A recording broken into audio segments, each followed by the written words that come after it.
All right, Philadelphia and beyond, welcome to Reality Check. It is the Thursday end of the week edition of Reality Check, your daily dose of public affairs, of politics, public policy here on the home of Black Talk Media. It's none other than WURD. WURD. We are live at 96.1 FM, 900 AM on your conventional radio dial, and also wordradio.com for the live stream. Very robust live stream.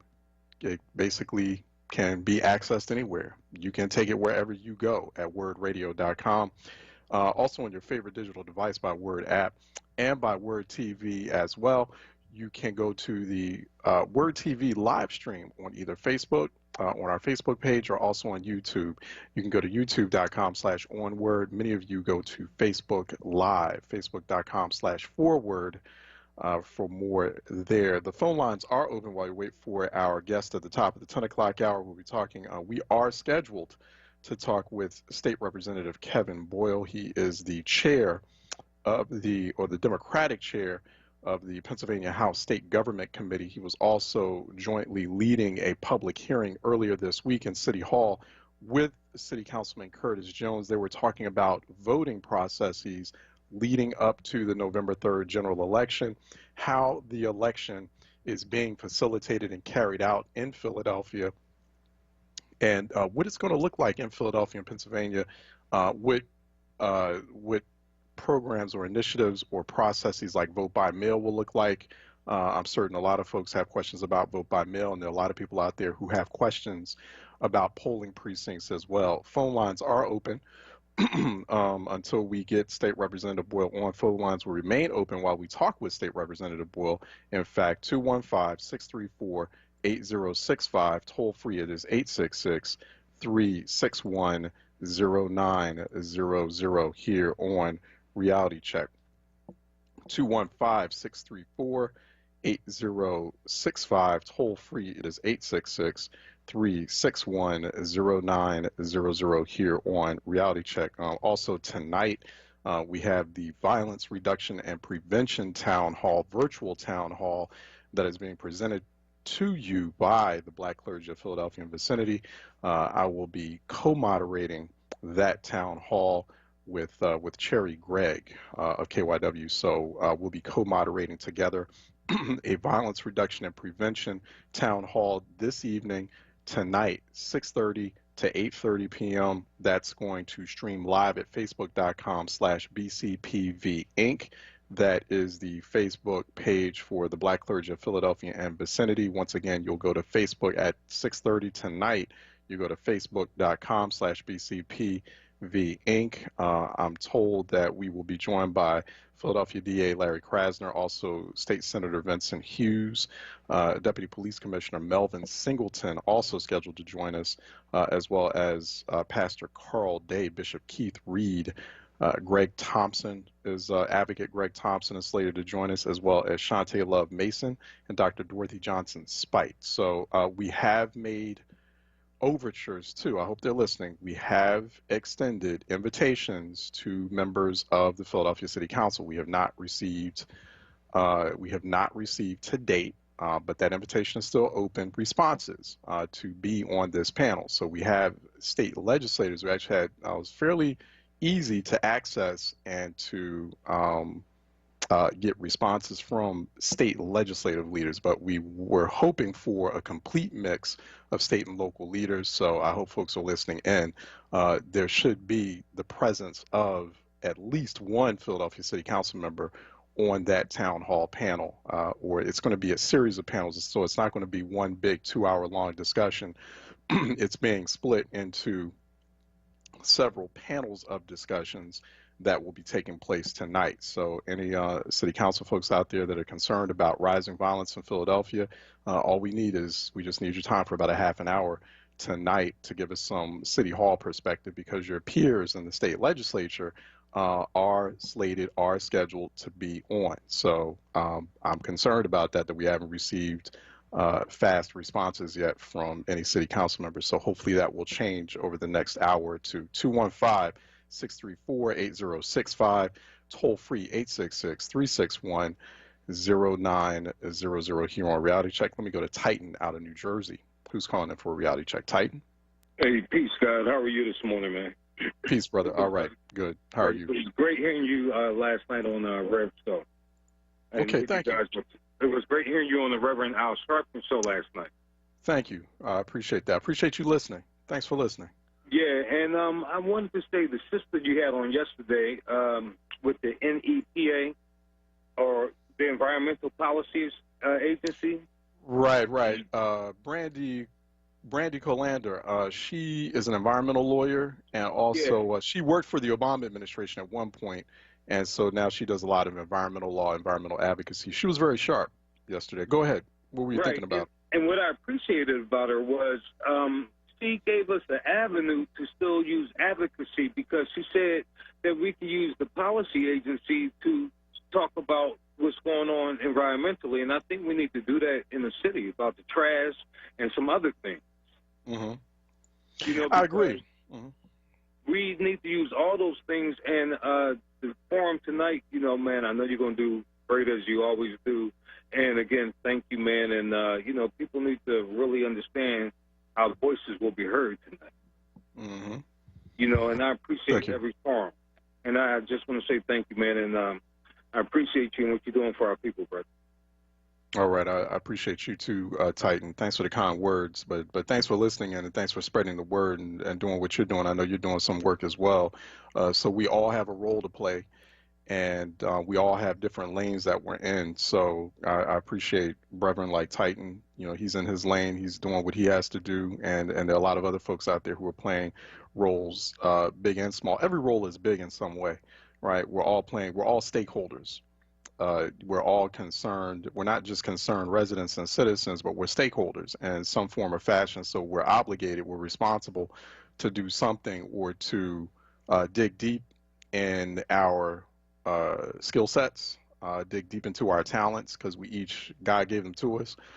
Some of us have identified those talents, and some of us are still struggling with that, but that's okay. So that exploration continues, and then you figure out exactly what sort of role you have to play to make this community better. So, and the way to do that is to do that with all hands on deck and to do it collectively. 215-634-8065, toll free. It is 866-361-0900 here on Reality Check. We're waiting on, we were scheduled to talk with State Representative Kevin Boyle, so I'm not sure what happened there, but hopefully he'll be on shortly. 215-634-8065, toll free, 866-361-0900 here on Reality Check. But phone lines are open at 215-634-8065, toll free, 866-361-0900. Don't forget about two separate public hearings by City Council that have been scheduled. These are public hearings about the impact of COVID-19 on disabled populations or disabled individuals in Philadelphia, particularly the many of the racist or the racial and ableist, they call it ableist disparities.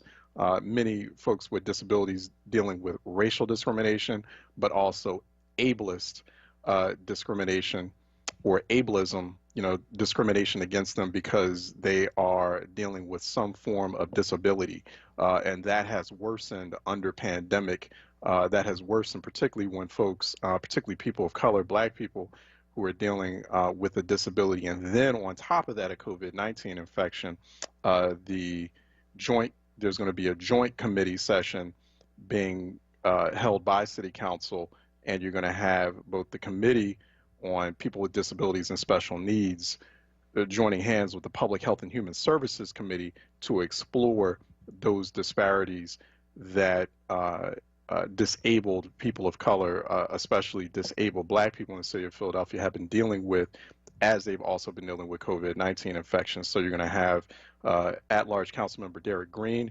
He is the chair of the Committee on People with Disabilities and Special Needs, along with 8th District Councilmember Cindy Bass, who chairs the Public Health Committee, and they're going to explore that next Tuesday, July 28th at 10 a.m. So you can watch that on phlcouncil.com/watch, phlcouncil.com/watch.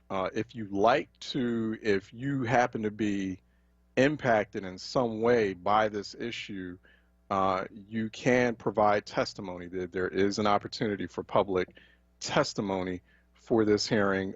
So for next week's hearing, this is for Philadelphia residents, call 215-459-4980.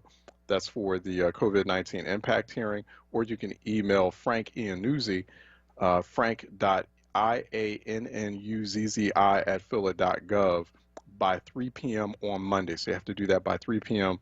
on Monday. There's also another hearing that's taking place later on in the day at 2 p.m. that same day, Tuesday, July 28th. That's being convened by the Council's Committee on Fiscal Stability and Intergovernmental Cooperation. And they're going to discuss the city's financial position, the fiscal health of the city, and also the health of the city in relation to social impact goals. Social impact goals, Philly being a very economically distressed city. So how does the financial or fiscal position of the city impact vulnerable populations in the city, and also city initiatives and programs and planning that's been taking place for quite a long time, even before pandemic?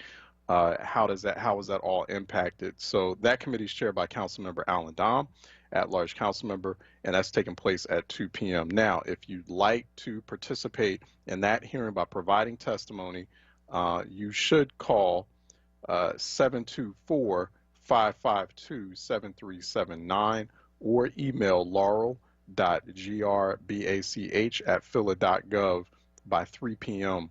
on Monday. So all this information is housed at phlcouncil.com. That's phlcouncil.com. 215-634-8065, toll free 866-361-0900 here on Reality Check. 215-634-8065, toll free 866 361-0900 here on Reality Check. Also, we're having, as we're looking at the pandemic unfolding throughout the country, on average, we're looking at 60,000 new cases a day, 60,000 new cases of COVID-19 infection a day, and over 800 deaths a day coinciding with that. And there's a lot of worry from public health officials that we may reach a tipping point where we won't be able to control COVID-19 at all. It's just going to be a reality that we're just going to have to live with. We're at a moment where there's a small window of opportunity whereby if it's not just incumbent upon public health officials, but if residents, if people, if communities just follow some basic public health guidelines like wearing masks, we could actually turn the corner. We could pivot in a very dramatic and very positive way and get everything under control. There's still a lot of people out there that are not doing that, and are creating, continuing to contribute to the chaos and the havoc, and frankly are becoming a public health weapon. A public health. It's the same. You not wearing a mask. I was just having this conversation yesterday on a radio station last night in Washington D.C. And they were talking about that, and they were talking about it was someone had called into that station, and they were a rideshare driver, and they were saying how they're picking people up who are not wearing their mask, and they're worried about their own safety. And so they've kind of gotten to the point where they're starting to refuse pickups for people. If they drive up on someone that's supposed to pick up, they're starting to refuse letting people in the car, and they're saying they're getting very violent, visceral reactions from people. And he's like, well, listen, you're not wearing a mask. I don't want to be in a closed space with you. You're not wearing a mask. You're going to put me in danger. And then in turn, he was like, that's going to put my family in danger. And I don't blame him, right? But he was saying that, people get these very violent reactions. It's like not wearing a mask. People have to understand the people out there who are still not wearing a mask. And actually, Philadelphia doing very well. Compared to other cities, Philadelphia is like one of the top cities that's wearing masks. People are actually following that public health guidance very well. So Philly, compared to other places, is actually like on top of it with masks. But there's still people out there And you know, we have a lot of Philly listeners, but we also have a lot of national listeners who are just refusing to wear their masks for a variety of reasons. And that's the same as holding a weapon, like holding a firearm and pointing it at someone. It really is. And people have to understand that. Let me go to AC out of West Philly, who's calling in for a reality check. AC? Hey, Brother Charles, I have a quick comment, and then I'd like to ask you a question towards Sure. the end. Mm-hmm. I was looking at the latest crime information, and as of last night, it was 232 murders. That's up 27%. Right. It was one ahead of 2007 when this time it was 231. Right. And looks like it's heading, if it keeps this trajectory, will be heading to 207 and 206. In 207 we had 391 and 206, which is not on the map, but I did some studying. It was 406. So 206 were both very around 400. And with the latest crime stats that they put out on Tuesday, we have 1,704 shootings as compared to last year, 1,376, so almost 400 more shootings. That's Right. up 23%. So I said all that to say this, Charles. I'm not opposed to the president having people come in if they're going to work. I'm not talking about troops armed and all of that, but the FBI and the AFT working cooperatively with the Philadelphia police, because it seems like they're having problems getting their hands on it. So again, I'm not talking about troops on the ground, but actual law enforcement professionals. So I'm not opposed to that at all, because they cannot handle. Well, yeah, and which is interesting. It's like, you know, you've already had like cooperation between local law enforcement, state law enforcement, and federal law enforcement. That's been an ongoing thing for years. It's just a matter of like, okay, do we want to bolster that? How much do we want to bolster that? Right, right. And I know some people have had, I don't quite understand. I don't think people understand exactly what certain mayors, like I know like Lori Lightfoot, for example, in Chicago came under some fire, and I saw that on social media where she had a very short conversation with President Trump. And he offered resources, and she said, "Okay, that's fine. You know, she said they're just going to simply play an investigatory role and help us provide like forensic and investigation resources, which is what they're supposed to do. You know, particularly when there are spikes in crime in major cities or in major economic centers. That's just a normal thing. But people are framing that as, or spinning that as, oh, you're allowing President Trump to bring in more federal, and I'm sure he's going to spin it a little bit like that too, right, for political reasons. So it's like, you know, when you're having those conversations with the president, it's like a deal with the devil. But then he is at the moment the president, right?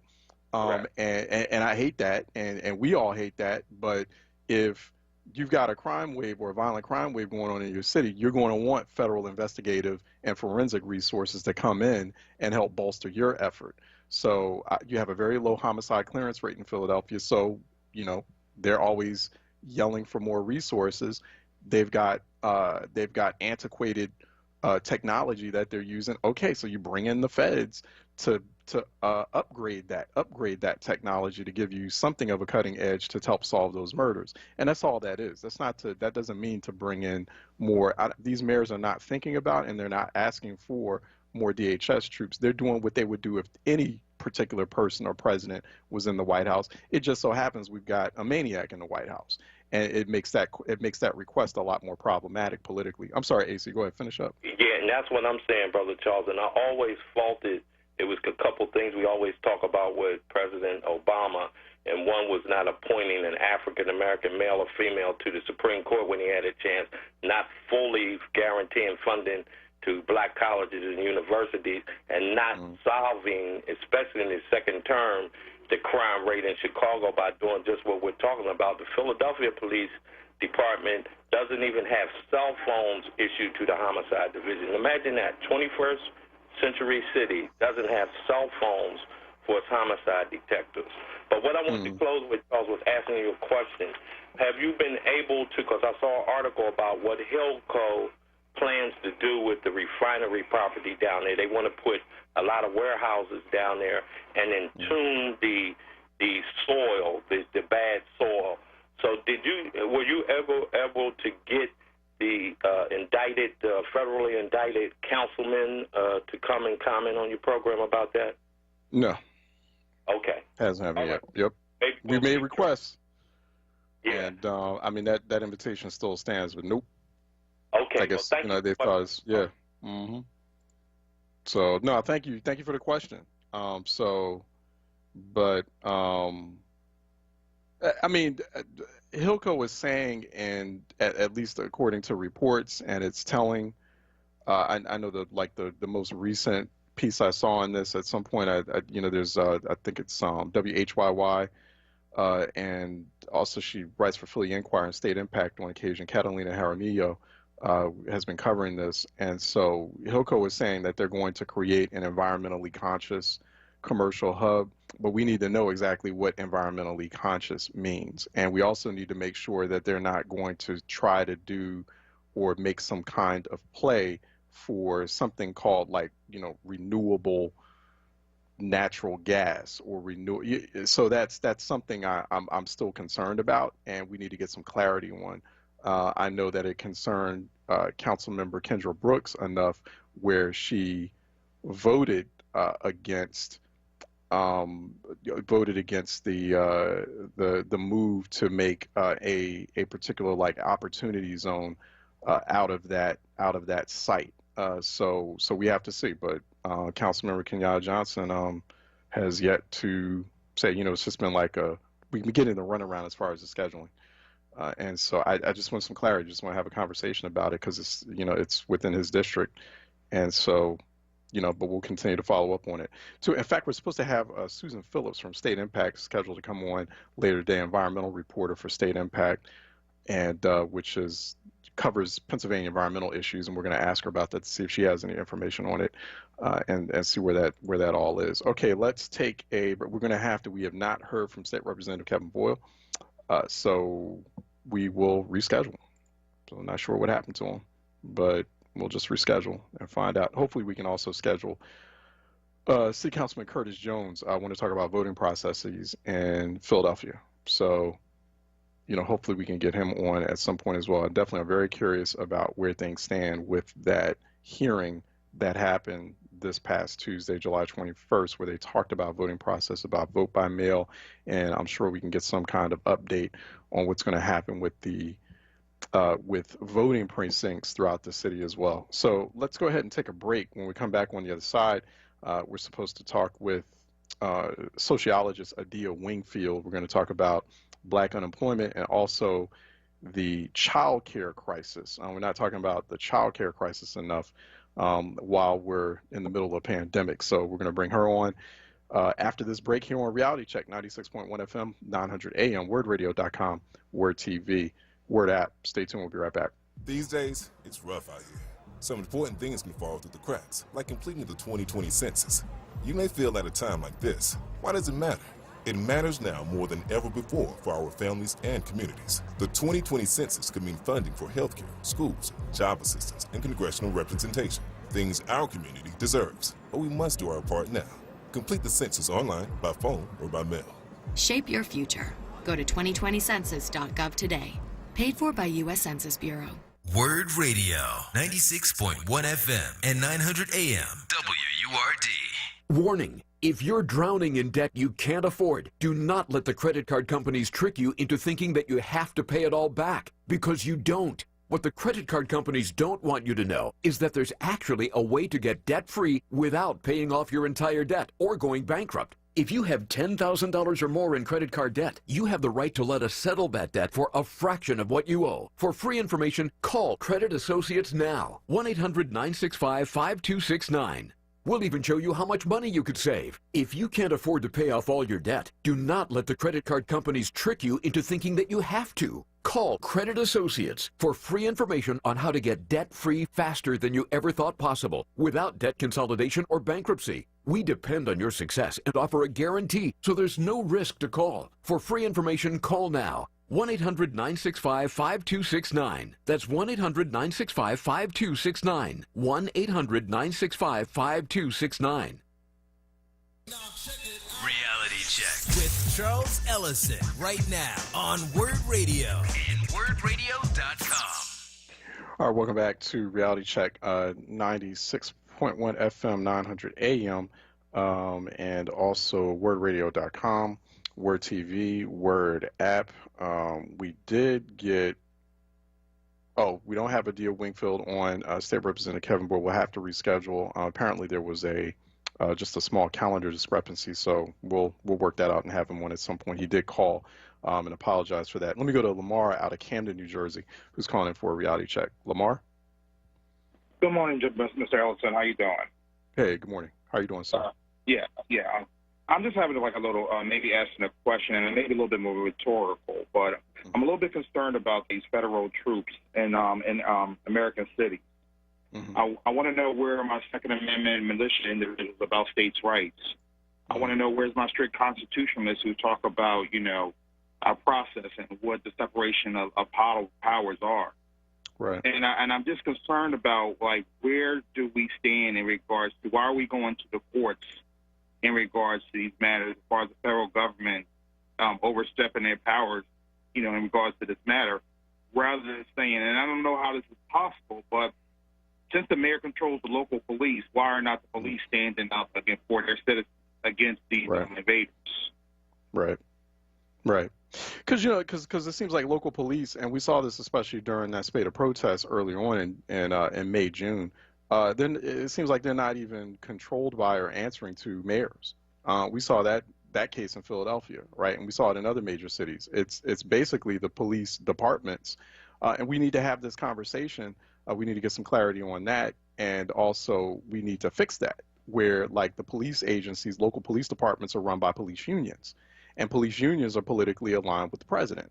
And so the police departments are just allowing, and let's be kind of clear on the terminology here, not necessarily federal troops, but they are federal law enforcement, and they are being directed or kind of under the auspice or the umbrella of the Department of Homeland Security. And people had problems with that when the Department of Homeland Security was formed back after 9/11. People said that this time would come where some president would use the Department of Homeland Security as that federal kind of secret police arm. And so, we're seeing kind of the infant stages of something that's very much like the Gestapo in Third Reich Germany, where you have like heavily armed. They look like actual military troops, but they're more paramilitary, and they're actual federal law enforcement going into cities like Portland. And so now it's the president is threatening to send those types of law enforcement personnel into heavily armed law enforcement, military, paramilitary like law enforcement personnel into other cities. And he put Philly on that list too when he said that. But we need to get a real good, clear sense. Congress, House Democrats are going to have to be very vocal about this, and they're going to have to go into a really big public exercise and a public, sort of a public classroom explaining, okay, these are the president's powers. This is the extent of these powers. This is what happens when the president is unhinged, because the president, he kind of alluded to this back in March, I remember, where he was saying, I have the right to do a lot of things that people don't even know about.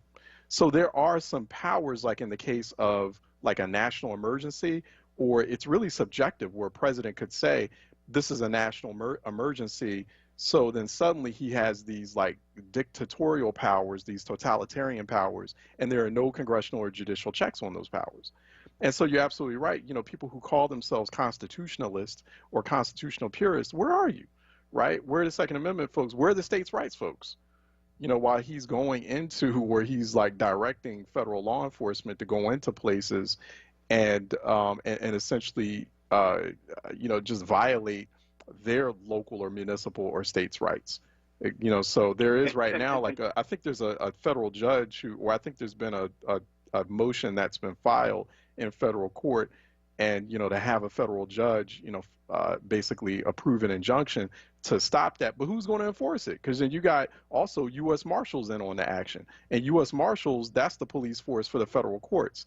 So this president, like, he's basically completely figured out a way. He's not even figured out a way. He's just proven to everyone that, we've got these laws, but then how do you enforce them? That's really where the meat is. Like, you can create laws all day, but who's going to enforce it? I'm sorry, go ahead, Lamar. Oh yeah, and lastly, just one point. I find it amazing that they was able to charge the protesters in front of the district attorney's office for the Breonna Taylor case with felonies. We're still talking. The same district attorney is still trying to think about what he wants to charge the police with. So civilians are somehow able to be arrested, charged with felonies, almost within a weekend time. But we're still talking about 6 months later, nothing with these cops. Right. So those who are talking that foolishness, we need to vote. We need to vote. There's a black attorney general in Kentucky, and he's supposed to be putting I think that's Daniel Cameron, and he's a black Republican, and so not all skin folk are kinfolk, so as the saying goes, and that's why you need to use like black Republicans to like step up, like really step up. Like, are you black or not? Right? I mean, full stop. So, and I've had some clashes with a couple of them who used to come on this program. I'm like, let's cut this out. Like, let's be real here. They're probably not going to come on this program anymore because of that. But it's just like, no, let's have this conversation. Like, it makes no sense. Like, Kentucky has a black attorney general. Clearly, there was a violation of this woman's rights. Murder took place, and her home was invaded. And the boyfriend was he was trying to protect her, defend her. That's what that was all about. They had no business in her home in the first place. Had no business whatsoever. And we still have like there's just like no sort of, and it hasn't really been a whole lot of outrage. I mean, there should be even more outrage over Breonna Taylor than there was over George Floyd. But people there's no video. There wasn't any video, so people haven't seen the video of like when that happened, when that transpired. But the facts are clear around that case. But that's not happening, and so things aren't getting shut down for Breonna Taylor the same way they were for George Floyd. So I can understand people being real frustrated about that. And, and I understand like the frustration that stems in that Say Her Name movement, because this is something impacting black women as well. Yes, it's impacting black men. Yes, we had that nearly 9-minute video, but this case is, it's just horrific. And it's horrific to think that there is a black man who is the top law enforcement official in the state of Kentucky, and he's not doing a damn thing about the murder of this sister. It's nauseating. It's really nauseating. I'm sorry, Lamar. Oh, yeah, but just and lastly, again, these same black Republicans would tell us what, law and order is and things of this nature. They're quick to tell us to stand in line, but yet they're silent on issues that are contrary to the values they tell us we need to follow. Right. So I just call out my black Republicans. Are you black or are you Republican? Right. I mean, they've made themselves completely irrelevant. I mean, they're only like about what? I mean, they're barely, 5-6% of the black electorate as is. But, if you're in those positions of influence to have those uncomfortable conversations, those unbossed conversations with your white Republican colleagues, then do it. Now is the time to do it. I'm seeing white Republicans are coming out and, and I understand, like obviously black Republicans by virtue of their blackness, I mean, they're not in as powerful a position as their white colleagues, but there's like where's the Armstrong Williams and the they just had what was the brother Adam West, former congressman out of Florida. He moved to Texas and now he's the chair of the Texas Republican Party, and it's a complete pony show, right? So I mean, it's just all entertainment. And, I'm trying not to get too distracted by them. So, that's why I'm I'm not even, I'm not even talking about like a certain manic depressive rapper up in Chicago. I don't care. I don't care about like what his psychological condition is. Like he needs to first of all, he needs to stay out of politics. And two, people need to stop getting distracted. I had that conversation last night too on this DC radio station. They wanted to talk about it. And I'm like, well, are we having a conversation about the fact that nearly 30% of black people right now are unemployed or underemployed on some level, and that has been exacerbated by a pandemic? Are we having a conversation about how many black folks are in a mortgage crisis right now? How many black folks are sitting up in cities like Philadelphia? They're going through heat waves without air conditioning. Are we having a conversation about black food insecurity? Like, everybody wants to have a conversation about all these like other, all these other things that are trending on Twitter and Instagram. We're not having a conversation about our quality of life right now, the quality of life of our communities, and what's going on inside our communities. That's the conversation we need to be having. That's the conversation black media has to be having. Like, I don't care about like some crazy rapper who has a whole bunch of money and so he can go wherever he wants to go and says crazy things about Harry. You notice I have not had a full, and I will not have a full segment or session on it, because it's a distraction. It's a MAGA planet distraction, and it's to get everybody all hype and crazy over things that really don't matter, that have nothing to do with the price of bread that a lot of people out there cannot afford. Where's the outrage about that? That's where we need outrage. That's where people need to get fired up, not fired up over someone having, some like dangerous against public health guidelines rally in South Carolina and saying stupid things about. Of course, that's what he's going to do. That's his thing. He's an entertainer. Like, get fired up over, kids going hungry in cities like Philadelphia and cities like Atlanta and cities like Chicago, like black kids. You know what I'm saying? That's the stuff I want to get fired up over. Are y'all with me on that? And are you trying to figure out what to do about that? Like, I'm not trying to figure out what to do about somebody's psychological disorder. One person who, happens to cut some albums and lyrics. He ain't even write the lyrics for the albums he won Grammys for. So, I'm not, like, why do I want to have that conversation? How is that conversation relevant to me? And how is that conversation putting food in people's mouths is able to pay their rent, to pay for their mortgage, or put money in their bank account? Is that going to help people? Is that going to push the Senate and the White House to finally extend unemployment benefits that are about to expire on July 34th? That's the conversation we need to be having, right? Like, or the fact that over half of black-owned businesses might not exist anymore once this is all done, this pandemic is done. Those are the conversations. That's the stuff we need to be. That's what should be trending on Twitter. Hashtag black business, right? That's the kind of stuff we need to be getting like fired up about and having movements and campaigns about, just like we did when things happened with George Floyd in Minneapolis. So, and it's distressing, and it's upsetting, and it's disappointing. It's frankly disappointing, the types of selective conversations, like stupid, idiotic conversations, public conversations we have, and that we prioritize while people are suffering. Black people out here acting like black people on social media out here acting like they're not suffering, that the suffering's not going. Suffering it is intense. I'm having these conversations daily, anecdotal and empirical. It's showing. And so those are the kinds of things we need to get fired up about. And that's not just like one cat or a few other cats being too serious and, lighten up, every night. No, it's just like we got things to do. We have things to fix.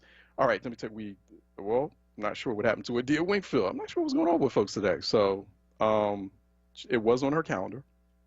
She was scheduled to be here. So, I know people are having scheduling issues. State Representative Kevin Boyd, he did call.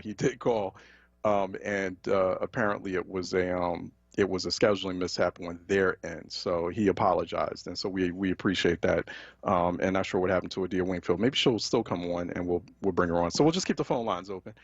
We did have a very productive show scheduled, laid out for you today, and so there's more conversation to come. 215-634-8065, toll free 866-361-0900. Let's continue the conversation. Thanks, Lamar, out of Camden, for calling in. I appreciate you, and I appreciate those rhetorical questions too. Those are important questions. 215-634-8065, toll free 866-361-0900 here on Reality Check. Let's take a break and we'll be right back.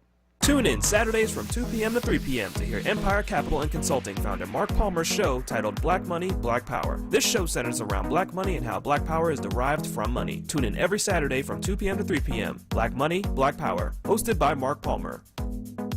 Show some love for your favorite neighborhood with WURD Radio. It's the Summer of Freedom Virtual Neighborhood Love Tour. Mondays and Thursdays now through August 20th from 1 p.m. till 2:30 p.m. Shining a light on Philadelphia's neighborhoods with a focus on neighborhood history, Philadelphia's freedom fighters, and community resources that are helping to shape the city's future. Mondays with the rapping professor Dr. Aaron Smith, and Thursdays with Andrea Lawful Sanders. It's the Summer of Freedom Virtual Neighborhood Love Tour. Mondays and Thursdays, 1 p.m. till 2:30 p.m. exclusively on Word Radio. 96.1 FM and 900 AM WURD. Streaming live on WordRadio.com, the Word Radio app, and on Word TV via YouTube and Facebook. The Summer of Freedom Virtual Neighborhood Love Tour is sponsored by Wells Fargo and Pico. Be heard. Want another way to join the conversation? Follow us on social media Using the hashtag onWURD. Be heard. Stay connected to Word Radio. Independent Black Media. Word Radio Digital Tip of the Week With Stephanie Humphrey. I'm your Tech Life expert, Stephanie Humphrey, and this is your Word Digital Tip of the Week. There is a lot of misinformation on the internet these days. It can be hard to know what's true or false, especially on social media. Where can you go online to verify the things you see and read? Snopes.com, that's SNOPES.com, has been fact-checking stories on the internet for almost 25 years. They check news stories, they verify whether politicians are telling the truth or not, they debunk conspiracy theories, and they can tell you whether that post you saw on Facebook is a hoax. You can also send them questions if you don't find what you're looking for on the site. There are lots of other websites on the internet that you can use to fact check, but Snopes.com is a one-stop shop for verifying everything from the latest news stories to everyday urban legends. With misinformation at an all-time high, we need to make sure we're not spreading anything that's not true. Snopes.com makes it easy for you to verify before you share. Stay tuned to WURD for more tech tips and stay connected with us at wordradio.com. The Word Digital Tip of the Week is brought to you by Comcast NBC Universal. Reality Check with Charles Ellison right now on Word Radio and wordradio.com. All right, welcome back to Reality Check. We not sure what Adia Wingfield, where she was scheduled. So we haven't received a response for her. So at some point we'll bring her on. So I was looking forward to that conversation by Professor Adia Wingfield, sociologist. We'll keep the phone lines open, 215-634-8065, toll free, 866-361-0900. Once again, don't forget about the Violence Reduction and Prevention virtual town hall tonight, 6:30 p.m. to 8:30 p.m. That is going to stream live on Facebook. That'll be on Facebook Live. On the Facebook page for the Black Clergy of Philadelphia and vicinity. They are producing this discussion. I am co-moderating this with fellow journalist, local journalist Cherry Gregg, and it is a town hall on violence reduction and prevention. Go to facebook.com/BCPV Inc. That's BCPVINC. Tonight at 6:30 p.m. There should be a live stream there. Gun violence, what's our plan? So we are confirmed to be on panel. There's a series of panel discussions. Not going to have like one big continuous 2-hour panel. There will be a series of 30-minute panel discussions. It'll be broken up because there's a lot of folks who are participating in this. Deputy Police Commissioner Melvin Singleton is confirmed, as is Philadelphia Prosecutor District Attorney Larry Krasner. He's confirmed. Bishop Keith Reed, Pastor Carl Day, Greg Thompson, Dr. Dorothy Johnson Spate, Shantae Love Mason. We have reached out to a few local city council members. We have not heard back from them yet, but State Senator Vincent Hughes is confirmed. He is confirmed. I'm really hoping we get full state and local participation. So it's kind of difficult to have a complete discussion on gun violence in the city, and there are no local elected officials, no city council people on that panel. So we hope that they return those requests, and they give us about 30 minutes of their time tonight. So I hope they're listening in, and because it's a very important piece. So we're hoping that by something will change over the course of the day. 215-63 in terms of participation from City Council, because it shouldn't be that it's easier to get in touch with or get a response from your state legislators, but not your City Council people on a topic as important as that. 215-634-8065, toll free 866-361-0900. Let me go to Lucinda out of North Philly, who's calling in for a reality check. Lucinda? Hi. Yeah, how are you doing? All right. Okay. First of all, I have a lot to say because I've been listening for a while and I've been trying to get the number for a whole hour. I finally got it because they keep giving a different number. And so, first of all, there's a gag order. This whole thing about wearing a mask is like a part of a gag order. So nobody's supposed to be saying anything. And we know that we have censorship. And so, that's bad that we have censorship in the free country. It's supposed to be free. You're not supposed to be gagged. Okay. And now I wanted to tell you my COVID experience. It's quite lengthy. It comes around to some answers to the problem, and that's what you want, answers, right? You don't just want to keep talking. You want to get fine answers, right? So my experience, on 29th of February, I hit the lottery for $1 million in Rivers, okay? Somebody came up, knocked me in the head, took the ticket, and they never paid me the money. Then the casino closed, okay? So that happened, okay? Then they turned my telephone off. After a couple of weeks later, they turned the telephone off because I couldn't get the PIN to give them the PIN to answer the representative. So then they turned the whole line off. Then Friday, are you still listening? Mm-hmm. Go ahead. Friday, my modem caught on fire in the middle of the night at 3:45 a.m. The modem caught on fire. The fire came out of the modem, and I woke up. It didn't die, Now that concerns everybody when, a modem catches on fire, in the middle of the night, with the sheet that they could send a fire to your house to set the modem on fire. So that happened, okay? Now, so all this is happening in the COVID, okay? And then I have a whole lot of information about COVID that that needs to be known. Okay, it's so complex that you get lost in the complexity of it. But it has to be understood in terms of its name. Every word is important, as we're talking on the Word Network. And what we say now, we can take up hours and hours with words and not say nothing. But we have to use the words effectively.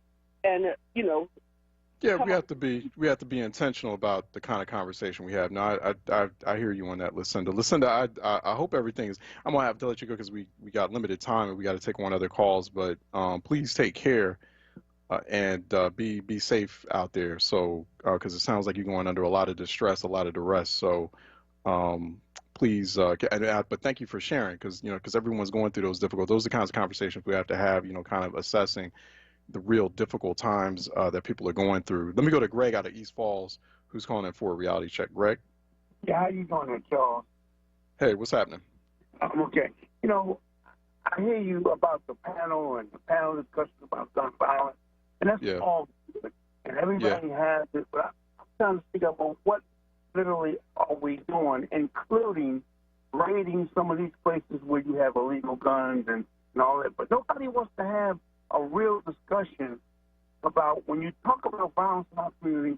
Yes, I do believe and know that there are beasts out there, but you got to start looking at the possibility. And you can call me a conspiracy theorist all you want, but I can show you and direct you where the conspiracy is actually a fact.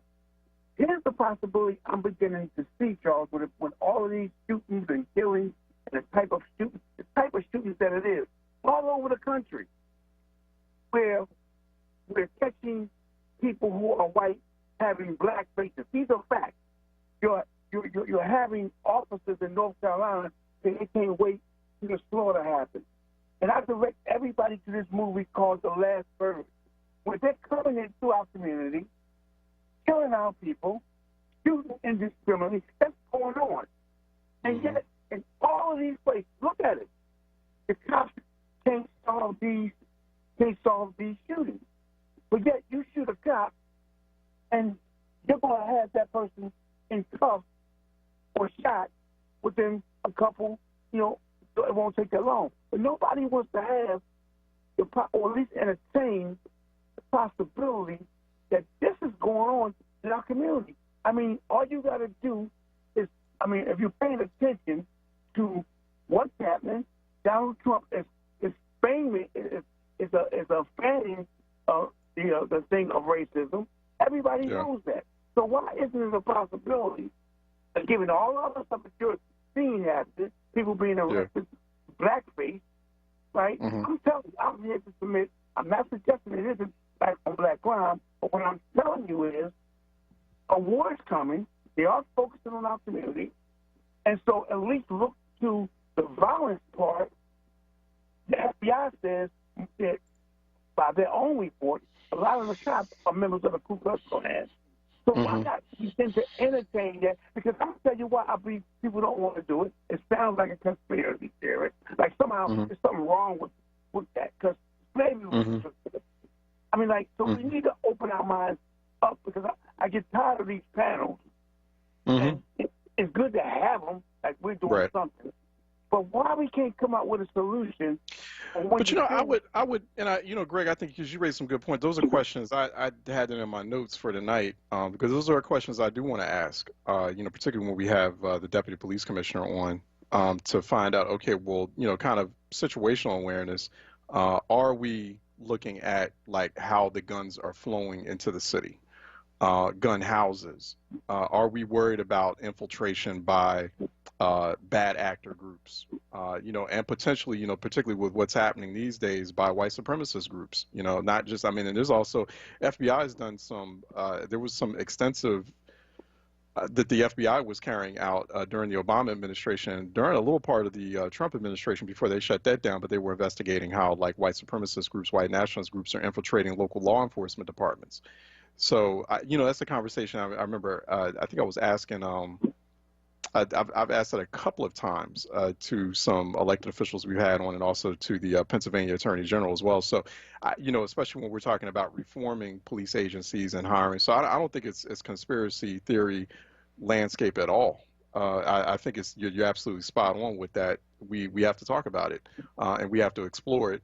And you're right. And we have to think outside of the box on this because the folks who are perpetrating this kind of violence, they're thinking outside the box all the time.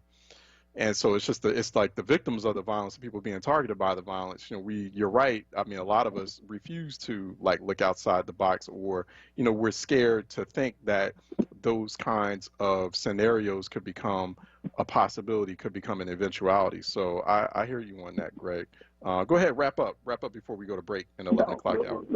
Basically, I know that nobody wants to believe that, but again, in our communities, I share with young people all the time. Now, there are beefs going on, no doubt about it. It is. Yeah. We know that. Yeah. But that's in every community. But when I'm looking at the other part, they're not solving these crimes. And these, I'm in law. I was in law enforcement. Them homicide detectives are real intelligent, man. And they and you ever notice when they really want to solve it, how many times have you ever saw a cop shot or killed and that person is not apprehended within several days?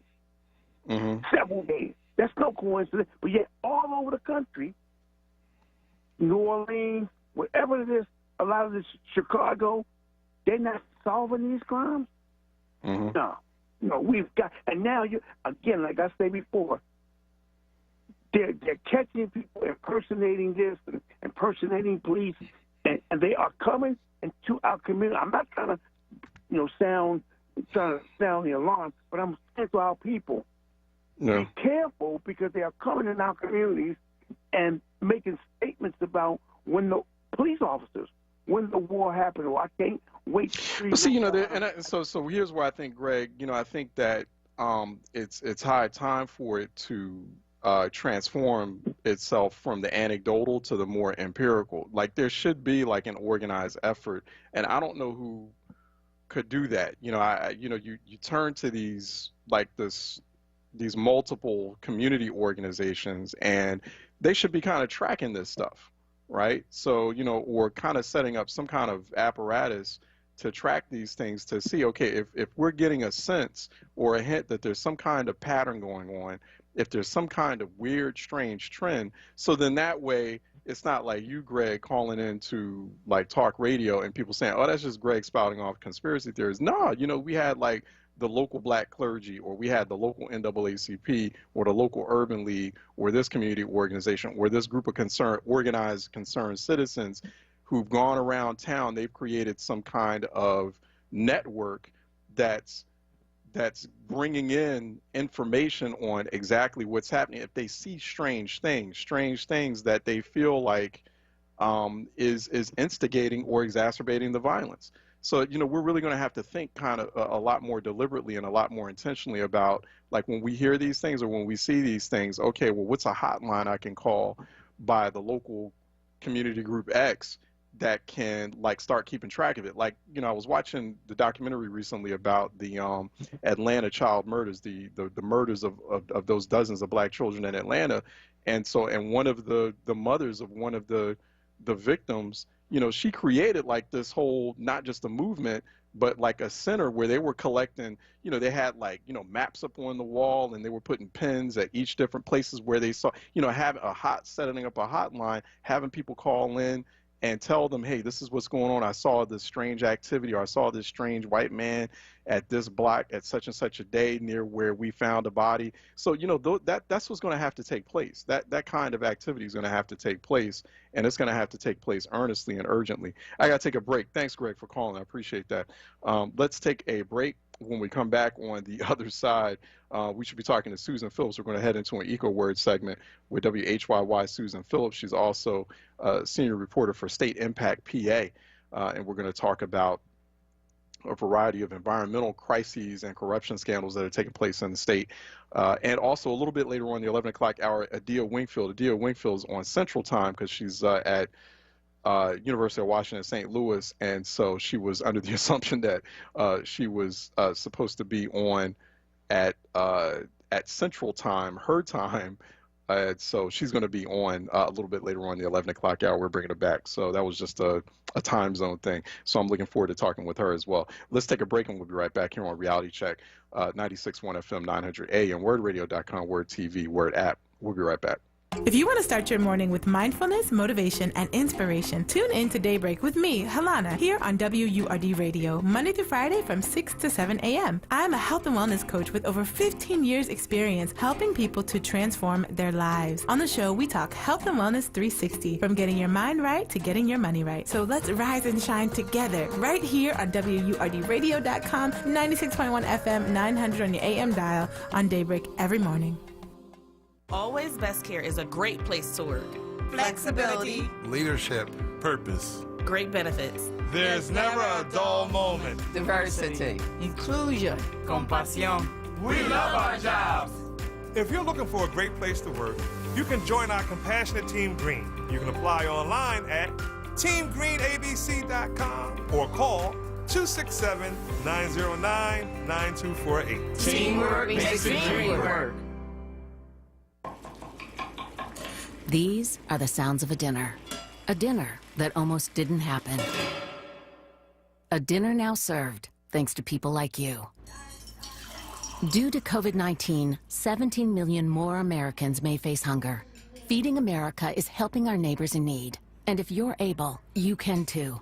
Donations are being accepted at feedingamerica.org/coronavirus. Brought to you by the Ad Council and Feeding America, 200 food banks strong. This is not a fad for us. We will not resume our regular programming when things die down. We're not black to help our bottom line or because it's politically correct. We're not joining a fight.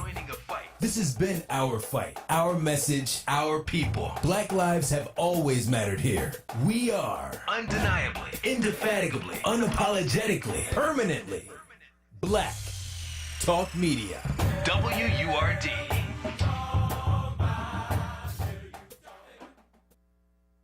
This is Word Radio. 96.1 FM. And 900 AM WURD Philadelphia. Black Talk Media. Reality Check with Charles Ellison right now on Word Radio and WordRadio.com. All right, welcome back to Reality Check. We're headed into an EcoWord segment, an EcoWord session conversation with Susan Phillips, who senior environmental reporter, writes for outlets such as WHYY and is also lead reporter, lead editor at State Impact PA, stateimpactpa.org. For more information, Susan Phillips, longtime environmental reporter covering environmental issues in the state. We've had her on before. I've been on a panel with her before too, talking about some of these issues, especially with respect to climate change. And she joins us by phone here on Reality Check. Susan, how are you doing? I'm doing pretty good. How are you, Charles? All right, good. It's good to talk with you. Hope all is well with you and you're staying healthy and safe. I'm sorry, it's stateimpact.npr.org, stateimpact.npr.org, WHYY, WITF, and WPSU Public Media. They all combine and collaborate to bring you State Impact PA. It's a very important publication. Susan does a lot of great work for them. There's been a lot of conversation in the wake of Pennsylvania Attorney General's Josh Shapiro's report about the heavy influence of the fracking industry and lobby in the state's Environmental Protection Agency. It's very, we talked with him about a couple of weeks ago once that report dropped. It's very disturbing. The sort of picture that the AG paints about the like pretty much criminal level influence. I mean, he's called a grand jury on this. The criminal level influence that the fracking lobby has over the agency that is tasked with protecting the environment. So why are we hearing more outrage about that? Like, I'm not hearing a whole lot of lawmakers or legislators say, crying foul about this and trying to really reform or overhaul the Environmental Protection Agency in the state. That's a really good question. I've been wondering that myself, and I don't know if it's a combination of everything that's happening, with the pandemic and the economy, combined with the fact that we still have a Republican-led legislature, and they've been pretty supportive of the natural gas industry. And so they pushed back on Josh Shapiro's report.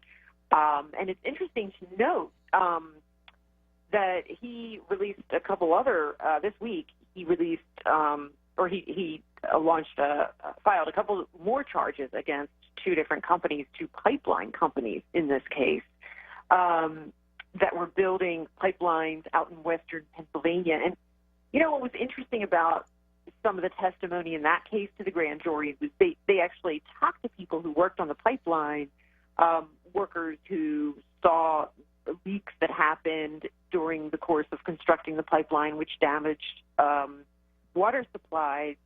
And the contractor basically said, look, we were told to look the other way. That's just what we do. That's what contractors do. We try to do the best we can, but then when things go wrong, our goal is just to get the job done.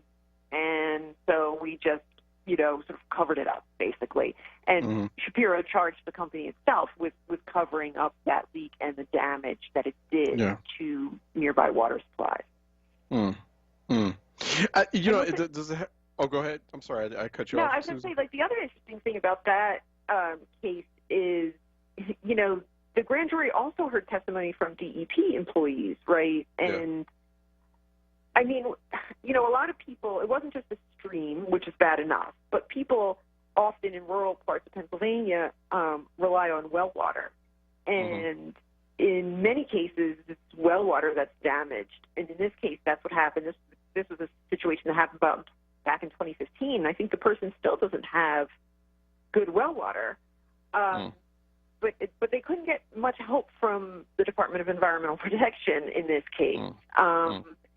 And one of the DEP employees testified to the grand jury that, well, in pipeline cases, we only concern ourselves with, say, surface water or the stream water contamination. We're not concerning ourselves with drinking water. Wow.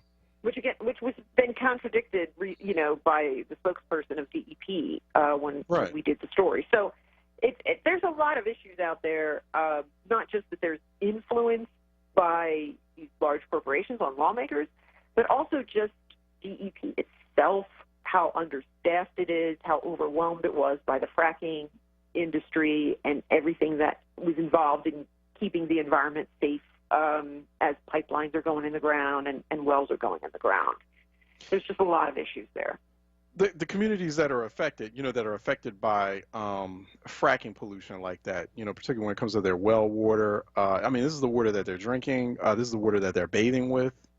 Right. I mean, but it seems as if they find themselves, or they feel as if they're in a very difficult position because the fracking economy is still very lucrative in Pennsylvania, right? I mean, so we're still finding that it is even lucrative, even amid pandemic and, and sliding oil prices.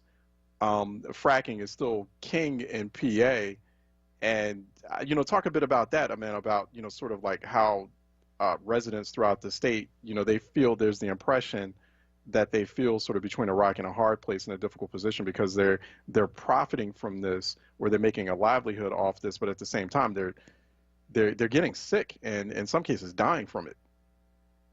Well, I think, we don't have any evidence anyone's actually died from this, and it's important to note that, with anything having to do with health issues, it's really hard to make a connection between environmental exposures and actual health impacts. I mean, look how long it took us to finally come to the conclusion that smoking causes lung cancer, right? Right. We know that that's a fact, but it's really hard when you're talking about water issues and how that impacts your health. There's a lot of evidence for it, but then it's just so hard to prove that was the reason somebody got ill.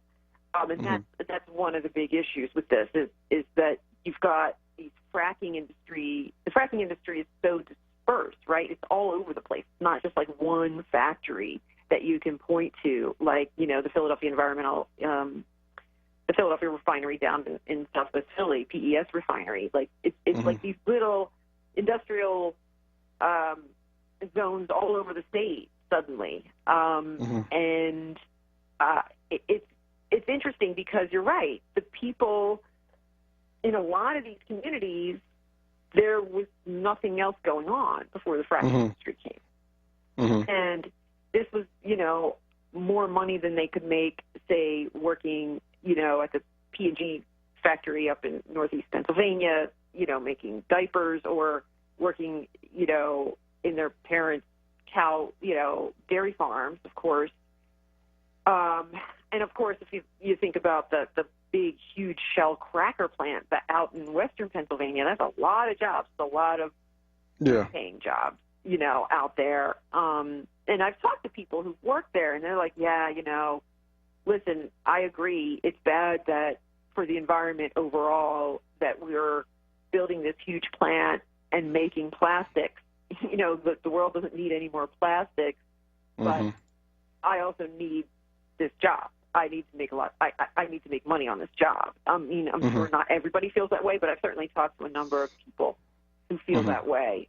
And, they don't want to leave their community, their rural communities. They'd rather stay and work in their rural community. So if this gives them an opportunity to do that, then they're going to take that opportunity. But it is interesting to me that the contractor in the pipeline case, for these two pipeline companies that AG Shapiro just charged, did say, look, this is how it works out there. This is contract mode. This is contractor mode. And we're supposed to have a Department of Environmental Protection to oversee all of this, to balance that out, contractor mode. But it's not happening. It hasn't happened, at least not to the degree it should. Wow. Have you explored, or are you looking to explore the extent of advocacy, influence peddling, campaign contributions among state lawmakers? Like, how pervasive is that, as far as the fracking industry's influence of the lawmakers? Because I mean, after an AG report like that, from I've read pieces of that report and also talked to the AG himself about it. I'm just expecting a lot more outcry. I mean, I understand we're in the midst of a pandemic, but that's real serious. But Yeah. then it prompts me to wonder, okay, well, and I've seen some of those campaign finance disclosure reports. I've seen the extent to which, I mean, it's something we haven't talked about as much, but we will at some point extensively on this program. But I want to get your thoughts on that, if that's something you've explored and examined, because that becomes problematic, you know, because it's like there's limited oversight. You know, it's one thing to have the AG putting pressure on the Department of Environmental Protection, but you know, you need state lawmakers to do the same thing, to reframe and overhaul this agency and to put pressure on the governor to do so as well. Right. And I mean, it's up to the lawmakers for the most part, you know, to enact the reforms that the Attorney General suggested. So I just don't see that happening anytime soon.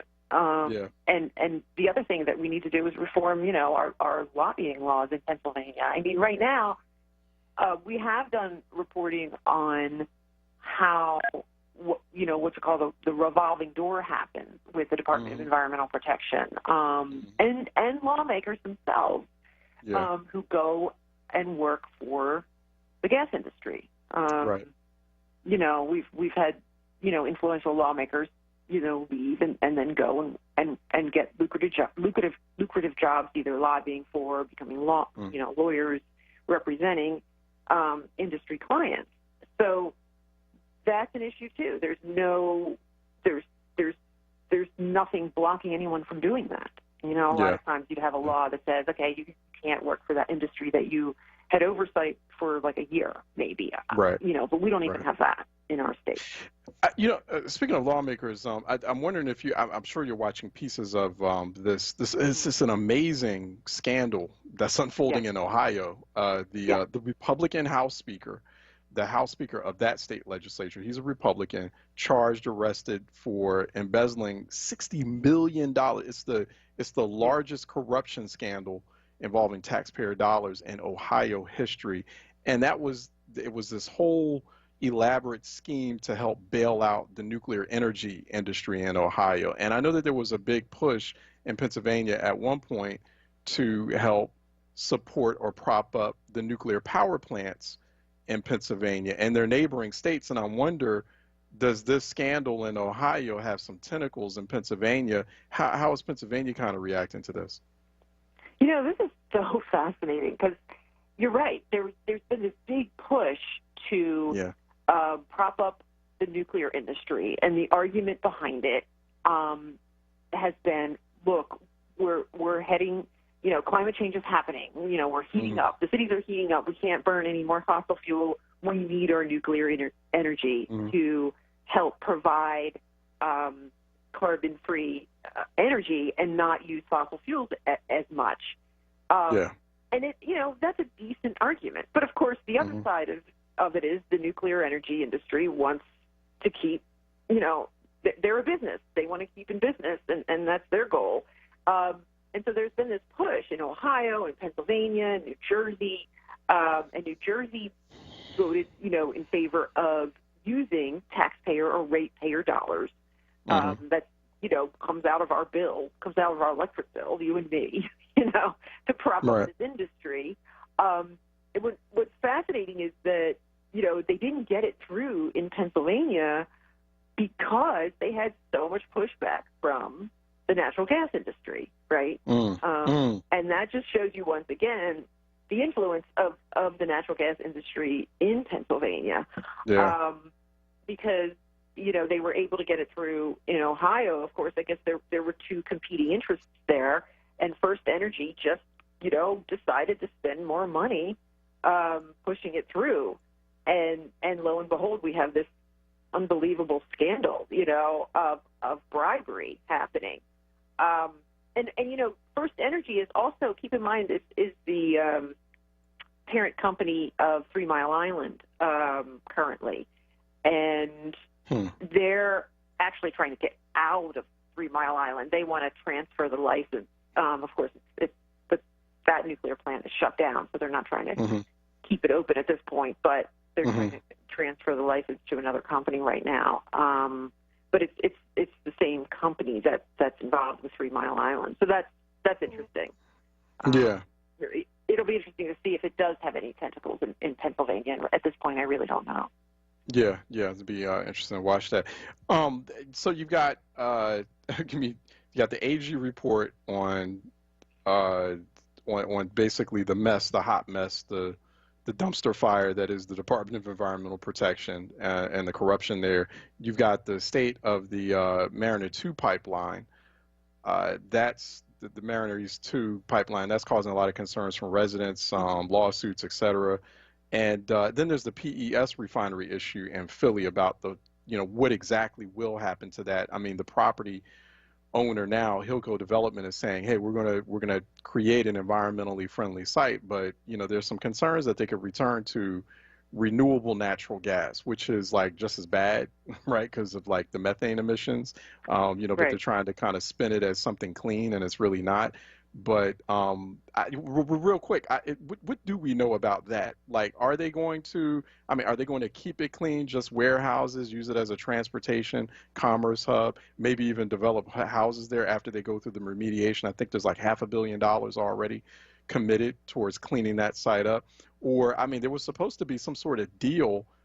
Point Breeze Renewable Energy Partners had a deal with PES that Hilco may have to honor, right? It's like a $120 million renewable natural gas plant of some sort that they have to build there as well. What do we know about that? Because I've been asking I've been asking folks about it. Like Councilmember Kenyatta Johnson has been doing a big push to provide some concessions for Hilco Development Partners. They can't answer that question though.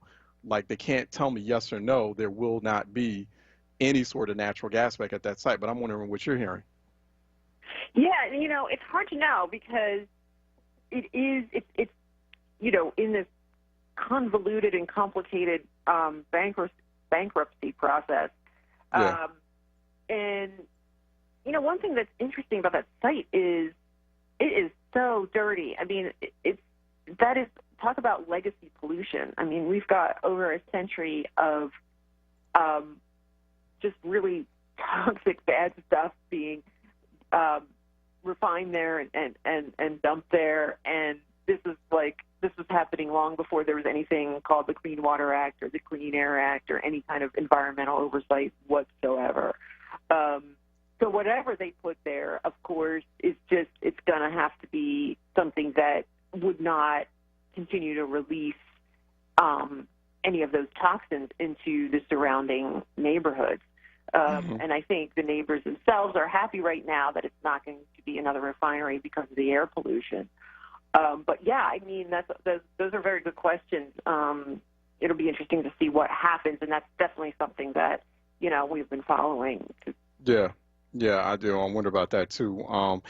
We've been talking with Susan Phillips, lead reporter at State Impact PA. It's a collaboration of WHYY, WITF, and also WCUP Public Media, a variety of Pennsylvania public media outlets, WPSU, public media, bringing you stateimpact.npr.org. She's been joining us here for an onWURD segment here on Reality Check, and check her out. Once again, go to stateimpact.npr.org. Got some great reporting there always. And Susan, we need to have you on more often. Really appreciate it. Yeah, thanks for having me, Charles. Love it. All right, take care. All right, we'll talk to you again. Okay, let's take a break, and when we come back on the other side, Professor Adia Wingfield, we're going to talk about the child care crisis and black unemployment. Coming up next with Professor Sociologist Adia Wingfield, coming up next here on Reality Check, 96.1 FM, 900 AM, WordRadio.com, Word TV, Word app. Stay tuned. We'll be right back. Weather and traffic to keep you informed for your drive home. In the happy hour with Sincerely Sarita. Monday through Thursday, 4 till 7 p.m. Right here on Word Radio, 96.1 FM and 900 AM WURD. Emerge is a public service announcement campaign produced by Mirror Arts Philadelphia and sponsored by the City of Philadelphia to inspire our community to emerge resilient and hopeful in the face of COVID-19 and systemic racism. Emerge NC. 911, it's an emergency. God, we need you, it's an urgency. Will COVID take me out? Will a policeman murder me? My skin color brown so they see me and think burglaries. I see them and think enemies is certainly uncertainties. From poverty, pandemics to triumph, I gained some knowledge and applied it. We can't rest when we are tired. Don't nobody have no empathy. Obstacles I overcame prepared me for the world to be. With COVID, masks are a must. I've been masked up since my surgery. Focused and showed a different me, even through the difficulties. You could be the next to pass the test. Just emerge and see. We will emerge from coronavirus. To learn more, go to muralarts.org/emerge. How will you emerge? What's up, Philly? It's sincerely Sarita. What a year. COVID-19 has shaken our communities to their core, and as we bravely but cautiously dare to consider life on the other side, we need to admit that things may never fully return to normal. But maybe that's not such a bad thing, especially when we consider the education of our children. Commonwealth Charter Academy, with nearly 20 years of experience of providing online education, is now enrolling for the fall. Visit ccaeducate.me for details. Here are the benefits to your family. Online public education complete with a laptop and headset, all at no cost to you. World-class instruction experienced in the safety of your living room over the internet with absolutely no cost to your family. Access to a flexible schedule that accommodates your work or extracurricular obligations. Visit ccaeducate.me today and discover the advantages of Pennsylvania's largest public cyber charter school as our communities emerge from this pandemic with hope, wisdom, and spirit. No fear, just facts. This is WURD, independent Black media. Recovery starts with a call. Pennsylvania's substance use disorder hotline is staffed by real people who are trained to help. They're here 24 hours a day, 7 days a week. They'll get you or your loved one into treatment regardless of your access to insurance. If you or someone you know is suffering from addiction, call 1-800-662-HELP. Recovery starts with a call. Paid for with Pennsylvania taxpayer dollars. Reality Check with Charles Ellison right now on Word Radio and WordRadio.com. All right, welcome back to Reality Check 96.1 FM 900 AM, WordRadio.com, Word TV, Word app. Adia Wingfield is scheduled to come on. She once again was going by Central Time, so hopefully we'll get her on shortly. Phone lines are open until she's on. 215-634-8065. Toll free, it is 866-361-0900. Also, some more unrest happening in Portland, Oregon overnight. The mayor of Portland, Ted Wheeler, was tear gassed himself by federal law enforcement officers during a protest, and he was also trying to protect city government property from federal agents and also unrest there. But he was assaulted by tear gas. He was targeted by tear gas.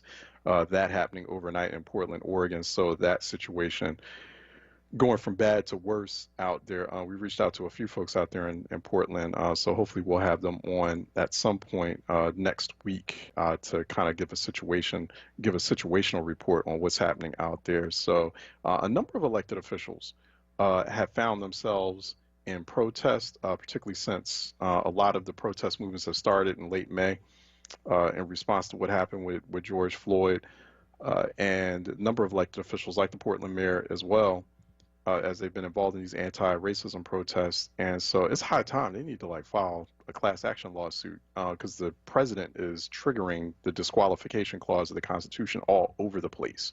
It's just that time is now. We don't know why no one has filed that kind of lawsuit yet, because he's violating the clear letter of the 14th Amendment as we speak, because these actions are happening under his directive. So it's just really weird and kind of bizarre to see how things are unfolding. We do have Professor Adia Wingfield, sociologist, teaching at the University of Washington in St. Louis, at Adia Wingfield on social media, on Twitter for more there. She joins us here by phone here on Reality Check. Also, for more information on her at the Washington University in St. Louis, sociology.wustl.edu. She's also the Associate Dean for Faculty Development Waller Professor of Sociology there. And check out her book, her latest book from 2018, Flatlining Race, Work, and Healthcare in the New Economy. She joins us by phone. Professor, how are you doing? I'm fine. Thanks for having me on. Yeah. Thanks for it's good to talk with you again. You know, this is all really surreal to watch reopening unfold and happen while all these cases rise, and we're about to reach a tipping point. A lot of public health officials say where we're going to get past the point of no return, where we won't be able to control COVID-19 spread at all. And so, I wanted to get your first impressions of the state of the economy now, like as reopening's happening simultaneously while cases rise. Where do you see kind of the economy right now in terms of the impact on especially vulnerable communities, how things are still panning out since we last talked?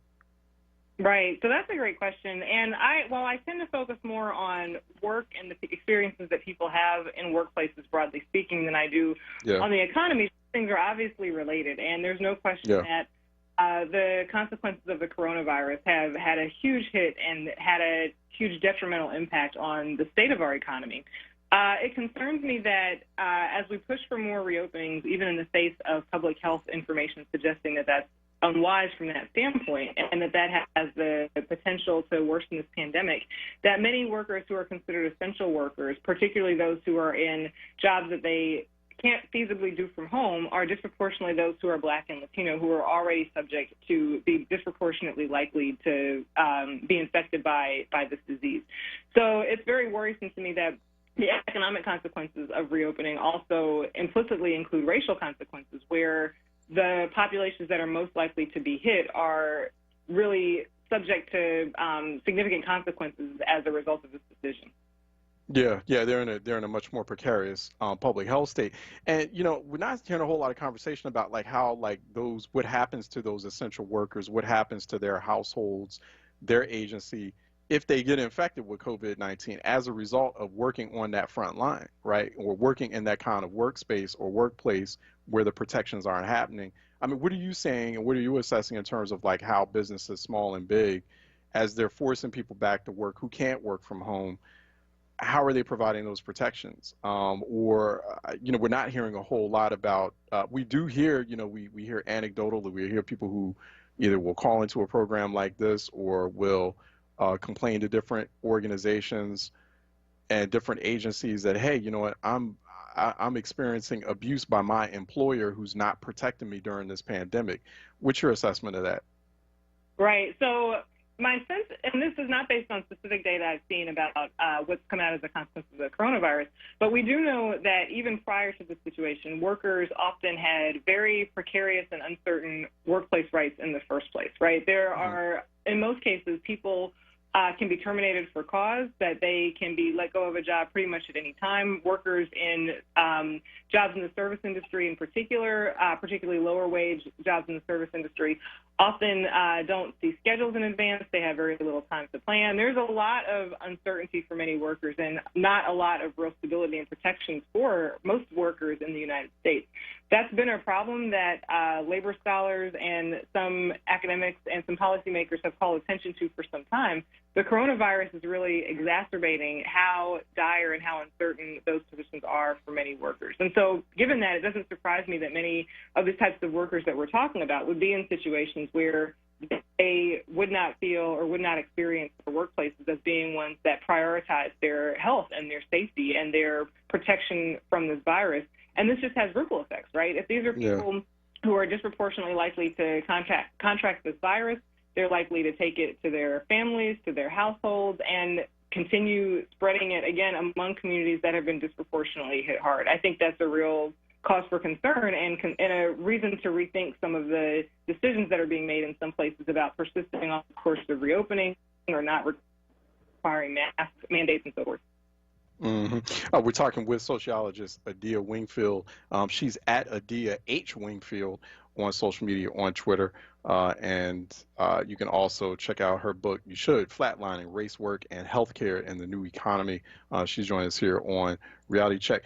The school reopening debate, I find it strange that employers and businesses aren't a part of that discussion or aren't a part of that debate. They're not being called out as much as major stakeholders in it. Because I mean, as we're talking about reopening schools, one piece of that conversation is the enormous pressure that employers put on parents to be at work, and then the parents are like, okay, well, you know, a lot of my kids, you know, especially kids that are small, they can't stay home. They're going to have to go back to school. I don't have the luxury of doing, like, you know, being a learning coach for a remote learning situation. It's just like no real conversation, no real call out of or any input from chambers of commerce or businesses or employers on this. Yeah, I want to get your thoughts on that. Yeah. The question was a little fuzzy. I think that you asked me about the implication of schools reopening and people, what that means for communities and for workers. Right. Is that right? Well, I wonder about the absence of businesses, of employers in that conversation, right? Because that's like kind of the root cause of a lot of stress that parents are feeling with respect to a school reopening. Can you hear me? I can hear you a little bit. I think we've got like a little bit of a connection issue. Can you hear us good, Adia? No, Adia? I think I heard you say, can I hear you well? I can barely hear you. Okay, we're gonna tell you what. Why don't we, Adia? Why don't we hang up? We still got you for a little bit more time. Troy, let's see if we can hang up and then maybe call her again and see if she's got a better connection, because if she's not hearing us well, and I noticed she was going in and out just about a few seconds ago, and then we'll try to get Adia Wingfield back on. We're talking with sociologist Adia Wingfield, author of Flatlining Race, Work, and Healthcare in the New Economy. She's also Associate Dean for Faculty Development at Washington University in St. Louis in the Department of Sociology. And you can go to sociology.wustl.edu for more information on her. She's joining us here on Reality Check. We're talking about things such as school reopenings, people going back to work, childcare. Want to get her sense of that and how things are playing out. And so hopefully we'll have her back on. And she is back on. Can you hear us pretty good, Professor? Yes, I'm sorry about that. I don't know what happened. Right. No, it's having some important discussions. So, you know, it's definitely, you know, we want to make sure we got the connection is all clean and can come through. Oh, what I was asking was, what about employers and businesses as stakeholders in the school reopening conversation? We don't hear a whole lot about them or pressure on them, because I think that's like at the root cause of a lot of this stress that parents are feeling about whether or not to return their kids back to school. And in most cases, they don't have that choice. You know, they just got to get the kids back to school. And so it's just strange how there's just no conversation about, okay, well, what about the employers and businesses kind of helping out with the situation of being flexible? Right. That's a great point. And I think that you're right. So many parents, and I'm a parent myself, and so many parents are in such a difficult situation between the role that schools typically play in our society and the pull that we have to work. I'm fortunate enough that I'm able to do a significant part of my job from home, but I know that there are so many parents who aren't in that position. And so many of those parents tend to be workers who are doing jobs that are more uncertain, more precarious, lower wage, and so forth. But I think you make a really good point that there is a role that businesses could be playing in trying to either be more flexible or trying to figure out ways to work with parents and with schools to address these solutions so that workers can find some sort of a happy medium under these circumstances.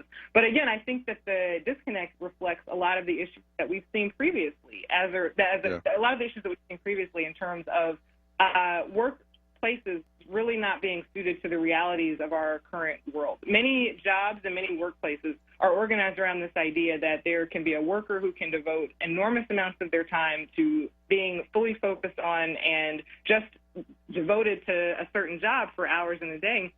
That's not reality. Most of our households today are, if we're talking about families, there are multiple people working full-time jobs in families. It's not this model that we had at one point of one person who works and one person who stays home and can take care of children and household labor and things like that. But our economy and our economic policies really have not caught up to that fact. And I think that failure to reflect that reality has blown up in our faces right now, and we're seeing some of the consequences of that writ large. Do we think, because in this moment, there was a lot of conversation at the start of the pandemic as a lot of people had to stay at home, a lot of people had to work from home. And so there seemed to be some optimism or enthusiasm around finally our economy or the way that our society is structured having a reckoning and finally realizing that, hey, you know what, we need to like fundamentally reshape how we do business here, how we work. There was a lot of optimism around that. Do we still hear that optimism? Do we still think that that can happen, or are we just going to kind of return back to where the way we were, or think that we can force ourselves to going back to the way we were before the pandemic? Yeah, that's another great question. And, you know, like so many things in our society, I hate to be a doomsayer for your listeners, but I really think that this will end up being a more of a split outcome. And what I think will likely happen is that for workers in higher status jobs that are more comfortable, those will be the workers who will be more likely to experience some adaptation. Those will be the workers who will be more likely to experience flexibility, the ability to work from home. But I think that, again, for many of our jobs in the service industry, which is the largest industry in the country, or in our economy, I think that many of those workers are going to continue to experience being left behind, both economically and in terms of the empowerment that they have to make changes in the control that they have over the conditions under which they work. So if we do see this shift towards more flexibility in work schedules, more ability to work from home, and again, some research has shown that that doesn't diminish worker productivity, that workers can still do a great job working outside of the office and having more flexible scheduling.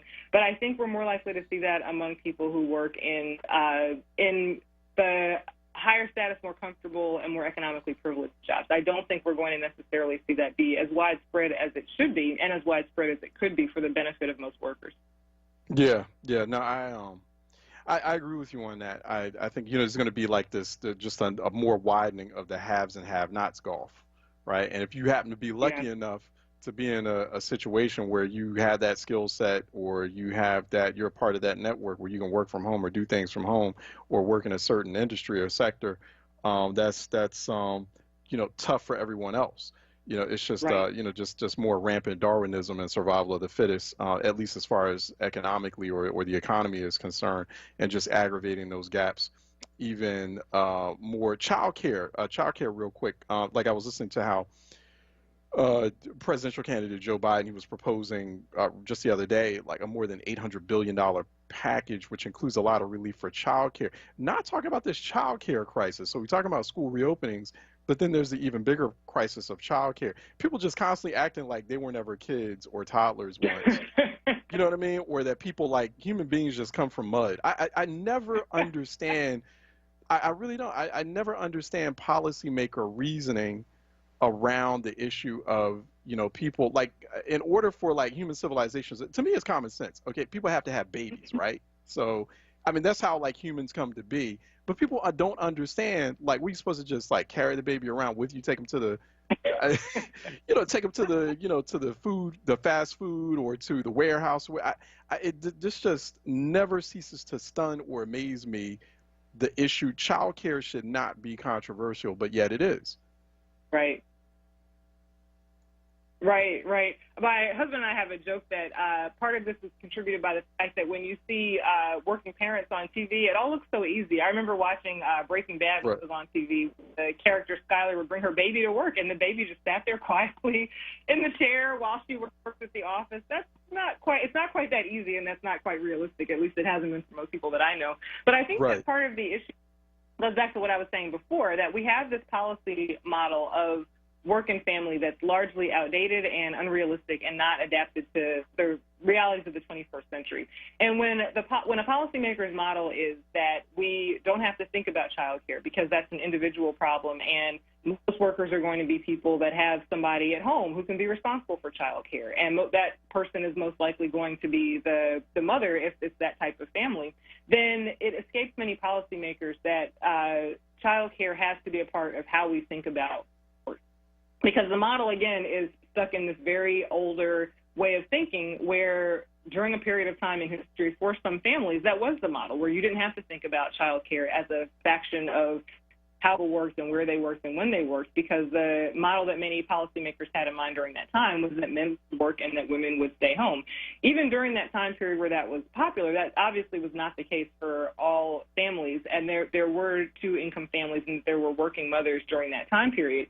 But the fact is that after the 1970s, women started entering the workforce in significantly higher numbers, women across the board, but our policies haven't caught up with that. And so there's a real dearth of thinking around how we reconcile our two-income families, which most families are, with the fact that of those two-income families, there are still, like you said, many of them are families that have children. Children have to be cared for, but we can't rely on this old model of just expecting women to be the ones who do a disproportionate amount of that child care and household labor, because so many more women now are full-time contributing paid members of the workforce.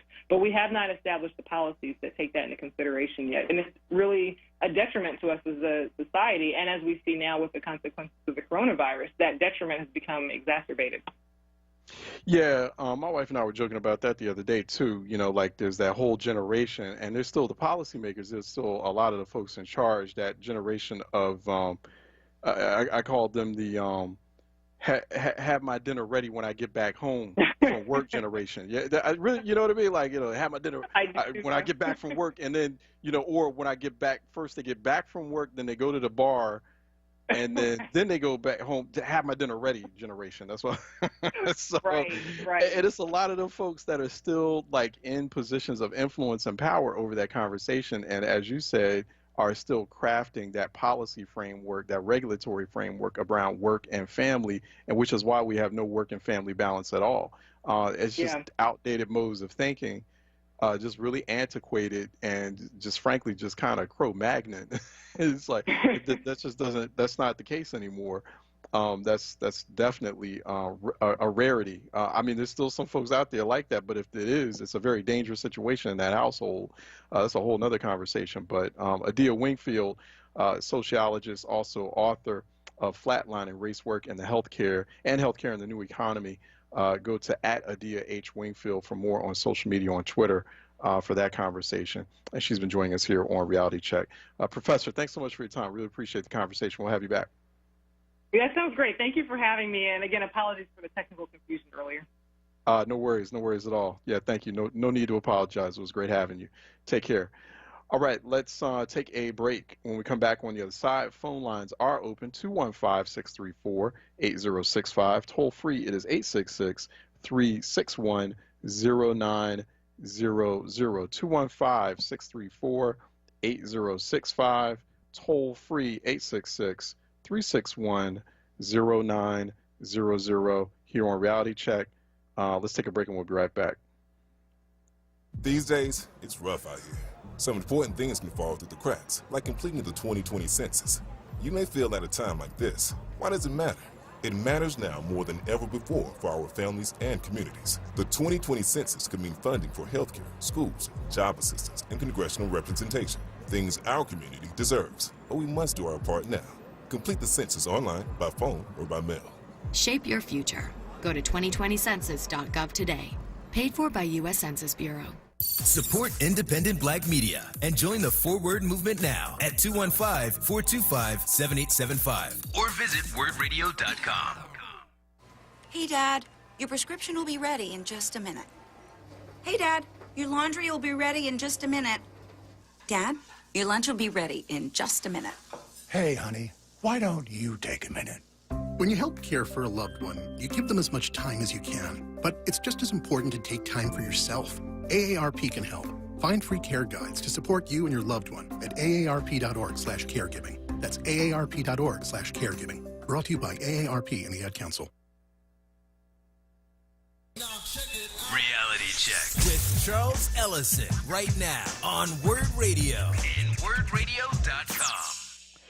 All right, welcome back to Reality Check 96.1 FM, 900 AM, wordradio.com, Word TV, Word app, 215-634-8065, toll free, it is 866-361-0900, 215-634-8065, toll free, it is 866-361-0900 here on Reality Check phone lines are open. Going also, we see comments from folks on Facebook Live, on our Facebook, on our Word TV Facebook live stream. And good morning. It's still morning. We haven't reached the noon hour. We'll probably head into the noon hour with phone lines open. So good morning to everyone there. Good morning, Shirley J. Carter. Good morning to you. And also Arnetta Pierce, who's been watching from Arizona, watches pretty much almost daily from Arizona. And fist bump back at you. Angriest Black Man in America, Michael X. Cord. So got fist pump and an exclamation point from him. So I always appreciate that. Always puts like a nice friendly spin on the day, on an otherwise uncertain and troubled day. So good to hear from you, good brethren.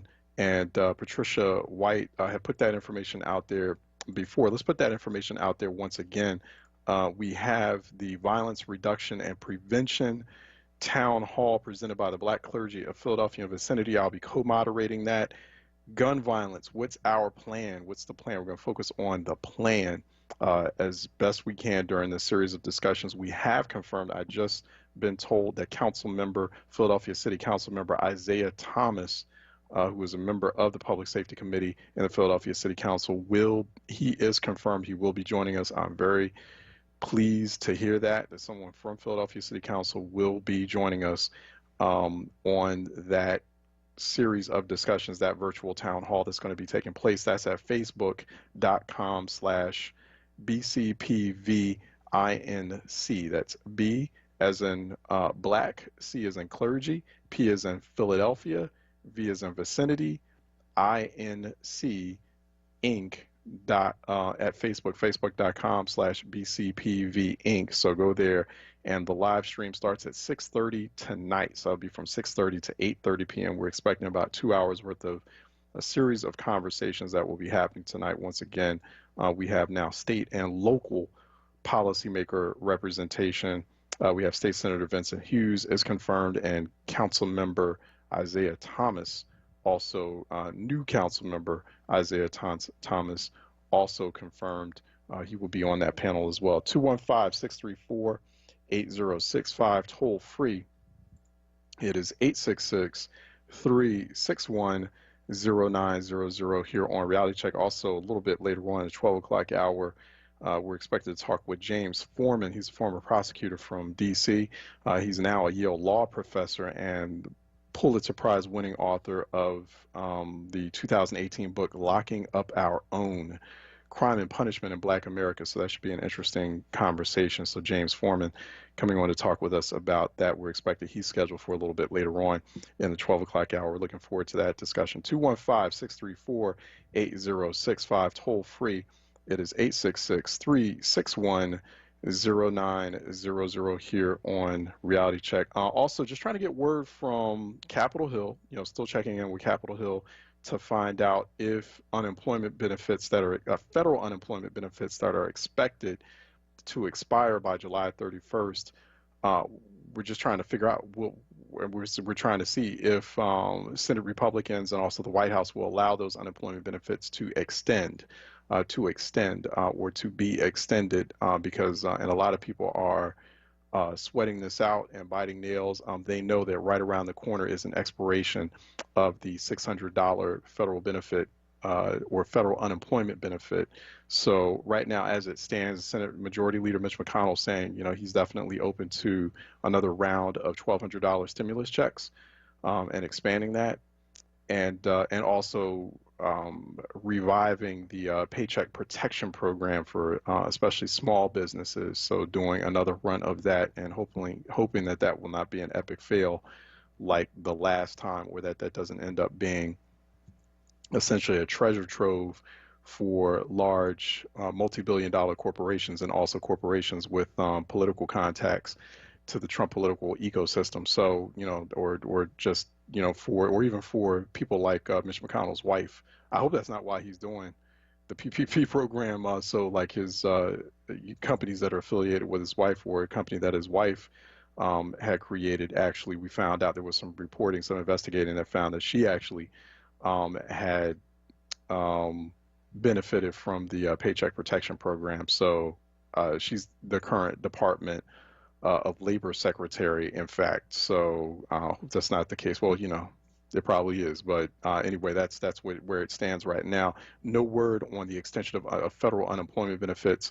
A lot of folks have been saying. I did read this piece yesterday in NBC Think by a resident fellow from the Heritage Foundation, which was created by Reagan's folk back in the 80s. It's like this ultra right conservative think tank and foundation that has a lot of influences right across the street from the Senate building, or the Senate campus, the U.S. Senate campus in Washington, D.C. It's right off Massachusetts Avenue, right down the street from Union Station. But they have like a really significant influence over debate and policy making in the Congress and in Washington. But she was making the argument about how unemployment benefits discourage people from looking for work. You're going to hear that talking point quite a bit. You're hearing that a lot from the White House and from a lot of Republicans, particularly Senate Republicans on the Hill. Oh no, we don't want to extend unemployment benefits because it discourages people from looking for work.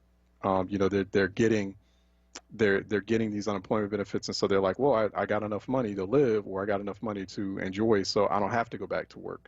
And so that's just not the case. And even when you read that piece in NBC Think, it was kind of outrageous that NBC Think allowed that piece to run, because there's just no supporting data. And in fact, it's this long piece. It's like this massive 1,200 plus word piece where it's just all sorts of anecdotes. She doesn't even use data to prove her point, because she knows there's no data existing that proves that point. In fact, there's data that just came out from the Chicago Federal Reserve showing that it actually prompts people on unemployment are actually in many cases 2, 3, 4 times more likely to look for work. It intensifies their job search. They don't want to stay on that unemployment because they know unemployment is only short-lived, and they know they've got very little bit. And also, in order to collect the unemployment, you've got to look for those jobs, right?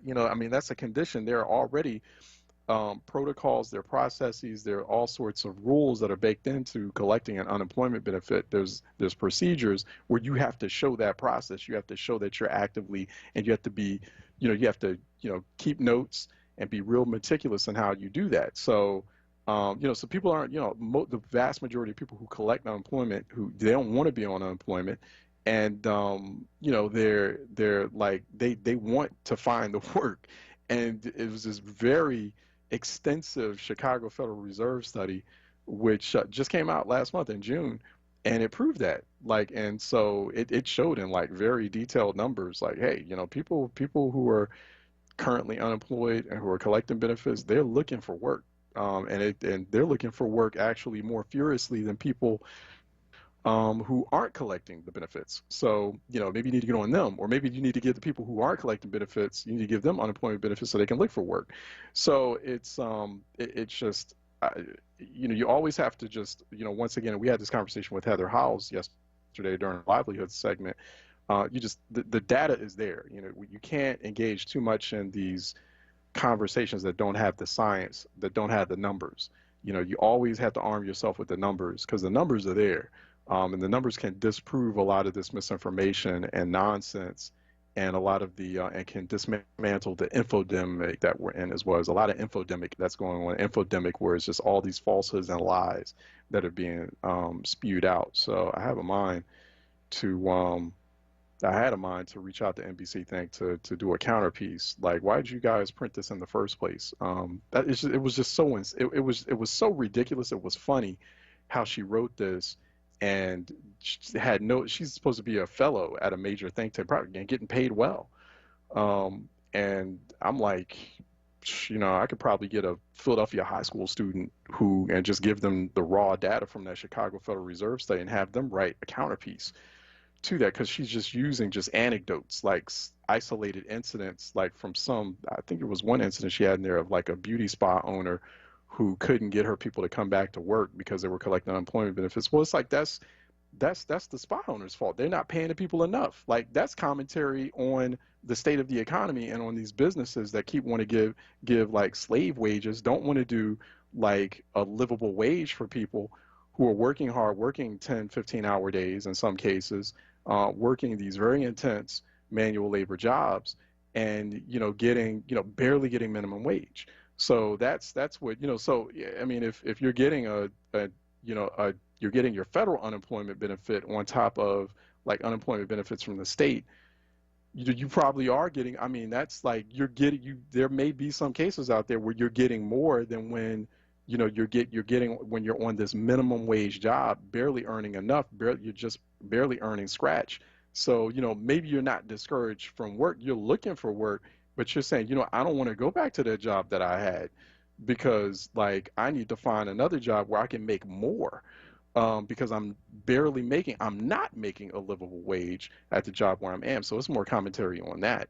All right, let's take a break. When we come back, phone lines are still open. 215-634-8065, toll free 866-361-0900 here on Reality Check. 215-634-8065, toll free, it is 866-361-0900 here on Reality Check. Let's take a break and we'll be right back. Check out the Source lineup on Word Radio.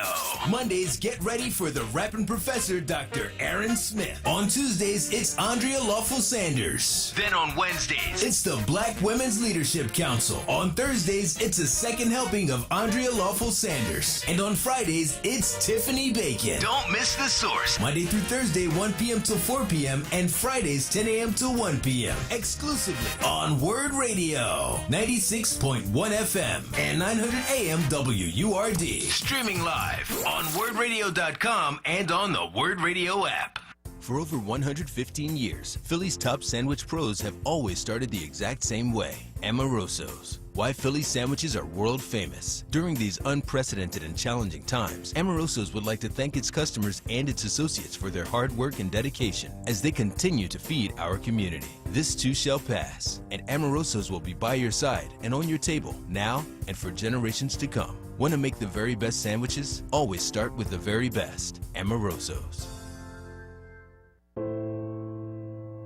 The coronavirus continues to affect us all, and AARP is here in Philadelphia, actively supporting you and your community. Every day, they're providing trusted information from experts, working to protect people from fraud, supporting family caregivers, and making it easier for neighbors to help neighbors through the new AARP Community Connections website. Learn what AARP is doing to connect and support our community during this unprecedented time. We may be apart, but we're not alone. Click to connect at aarp.org/near you.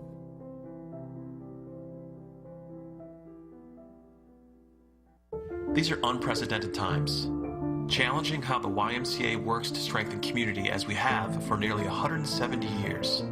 But we've always found ways to help people and communities in times of crisis.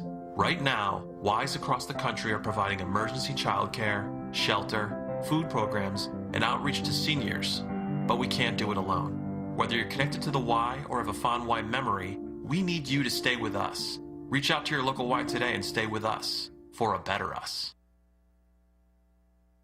Lifting every voice till earth and heaven ring. This is Word Radio, 96.1 FM and 900 AM WURD Philadelphia. Black Talk Media. Reality Check with Charles Ellison right now on Word Radio and wordradio.com. All right, welcome back to Reality Check 96.1 FM, 900 AM, wordradio.com, Word TV, Word app. Phone lines are open, 215-634-8065. Toll free, it is 866-361-0900 here on Reality Check. Phone lines are open, 215-634-8065. Toll free, 866-361-0900. Let's go to phone lines are open. Phone lines are open, by the way. You know who I'm talking to, right? Phone lines are open. So, like, I don't want to call him by name. I'm just saying, like, so where you at? Like, that's what I'm talking about. Like, all these opportunities always provided here on Reality Check. And, like, the first thing you do when you call, like, you're complaining about something that's already been resolved. Like, let's get to the issues. Like, there are bigger fish to fry. That's what I was talking about earlier on. Folks want to talk about unessential things. Like, that's not an essential thing. Like, the essential thing is, like, what's the state of my people right now? Like, what's going on with y'all? How hungry are you? How backed up are you on your rent? How backed up are you on your bills, on your mortgage? Are you able to put food on the table for your kids? Are you worried about your kids returning to school? Those are the conversations that's what we need to be battling and sparring about. Those are the kinds of things I want to spar over. And that's why we bring these experts on to help try to make sense of all those things, and also show people that they're not alone. Not bad. We don't have time to expend energy battling over non-essential things. Things that don't matter, that have absolutely no relevance whatsoever to the kind of pain and the kind of struggles that people are going through. And we got to be laser focused on that. We really do. I don't have time for, and there's a lot of other people listening into the programs like this, and I'm obligated to, who really don't have time for that kind of like shenanigans, and as some people call it, monkey shines. That's what some of the old folks used to call it, monkey shines. At least some of the old folks I grew up around. You know, like it's like we don't have time for that, because it's a whole lot of work we got to get to. Let's go once again. The phone lines are open: 215-634-8065, toll free 866-361-0900 here on Reality Check. Once again, good morning. Like I said, good morning to Arnetta Pierce, who was watching from Arizona. Patricia White had given you the information earlier about the Black clergy of Philly and vicinity virtual town hall that's taking place tonight on gun violence. That will be taking place at facebook.com/BCPV. I'm sorry. I always get the BCPV Inc. Facebook.com/BCPV Inc. That's going to be taking place tonight. So definitely looking forward to that. Good morning to you, or rather now, good afternoon. We are now officially in the afternoon to Nakia Twin Campbell. Thanks always for listening. And Shalata C.A. Sankofa, good afternoon now to you, Sister Salata. And thanks so much for the shout out to the Word family. Junius Deloach saying good morning too. Well, now it's a good afternoon to Troy, to our intrepid producer, Troy Wilmore. So I want to thank Troy too. Good afternoon to him, and thanks so much for him being at the board of steel, at the behind the scenes, making all this possible. Patricia White, I hope that we can get someone from the police department. There is someone from the police department who will be in those discussions. So we're trying to get, actually right now, as far as this program, trying to get the Philadelphia Police Commissioner back on to talk more about what's happening as far as violence. So I'm sure she's probably watching things kind of unfold in her former hometown of Portland. She just left Portland, and Portland's on fire. Yeah, Patricia White, I hope we can get someone from the police department to join these discussions. There are community officers in every district. Would like to include them on the panel. Also, someone from the Republican Party. I'm not so interested these days in Republican Party folk. I'm not unless you're going to do what you're supposed to do, and you have to do in this day and age. Gail Robinson, good afternoon to you. Watching us on Facebook Live. Good morning. Good afternoon now. Kevin Waters, some of us are still caught in a situational bondage regarding individuals' social media trolling, the real life issues that impact Black people lounging in survival mode. Our local representatives are busy being politicians and not engaged in community outrage. They need to have a fire lit under them to hear and see us. We talked a little bit about that with Taryn Walker of Context Media Group. So he made some real good and interesting points. So we'll have him back on this one. I got outreach from a couple of folks who liked Taryn Walker last night. They felt that, yesterday afternoon, so they want to bring him back on. So, Taryn enjoyed himself, so he's definitely coming back on. Linda Brooks, all righty now. All right, that's what's up. And Al H. West was giving a thumbs up to one of the listeners who called in a little bit earlier. Linda Brooks would also be good to have on panel some of these guys and girls that are caught up in that world and incorporate a safe space for them to speak, find out why it is so easy to shoot, and see if there's anything we can do to help them and maybe find another way without being judgmental, just asking. Otherwise, it's like preaching to the choir. In essence, a safe space needs to be created so they can speak and surrender to a better life. So it's a good point. We definitely want to get more young people involved, and we definitely want to we want to make sure their voices are heard and they're involved in the leadership too, in terms of helping with this situation. Al HW, oh, thanks so much. Some people turn to the Black Media Talk Show, or did we forget where we came from? Well, I don't know what that means. Kimberly Ferris, good morning, good afternoon to you now. Raphael Suleiman, thanks for tuning in. Good afternoon to you. Patricia Ivory, good morning, Word family and friends. Mr. Ellison, thank you. You are appreciated. So, and you're appreciated too. Patricia, appreciate you as well. Eggy Potter on Facebook Live. Dying of COVID discourages work. Also, maybe people should be paid a living wage, be given protections, and have the right to sue businesses that don't take precautions to protect their workers. That's a spot-on assessment. Also, there ain't no jobs. This is what Eggy Potter says on Facebook Live. There ain't no jobs, no safe child care, no nothing. Republicans then lost what was left of their bigoted little minds. So that's the latest there. 215-634-8065, toll free 866-361-0900 here on Reality Check. Let's go to Lola out of Jenkintown, who's calling for a reality check. Lola, what's good? Yes. Hey, Charles, how are you? Great show. Enjoyed you all week. Can you hear us? Hello? Hello? Hey, how are you doing? Can you hear us? Oh, yeah. Can you hear me? Yes, we can. Go ahead. Okay. It's good to hear from you. Okay, good. Yes. Thank you for letting me come on.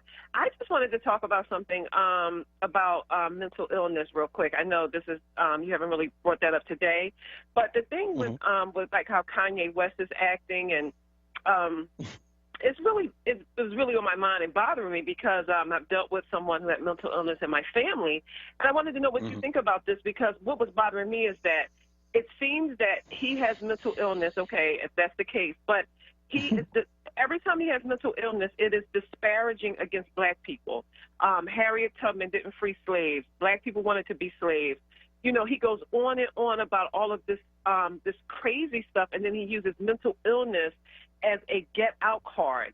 And it really bothers me because he is really it's destructive to the Black race. It's destructive to Black people who look up to him. There are a lot of kids out here who are looking up to him. My son said in passing, I think he was joking. He said, well, he might make a better president than the one we have now. I said, that's not even an option. You can't even think that way. And he bust out laughing. But I just think, like, it really bothers me that he gets to use mental illness when there are a lot of people out here really dealing with bipolar, schizophrenia, and he goes off on these tangents. He has an album coming out tomorrow. And so it feels really, mental illness is a really big problem in the African-American community. It is. I think that there is an opportunity that, you probably, I don't know if you heard me earlier on. I've been deliberately avoiding conversations about, like, the rapper from Chicago, because it's, for specific reasons, political, because I think, one, it's been used as a distraction tool.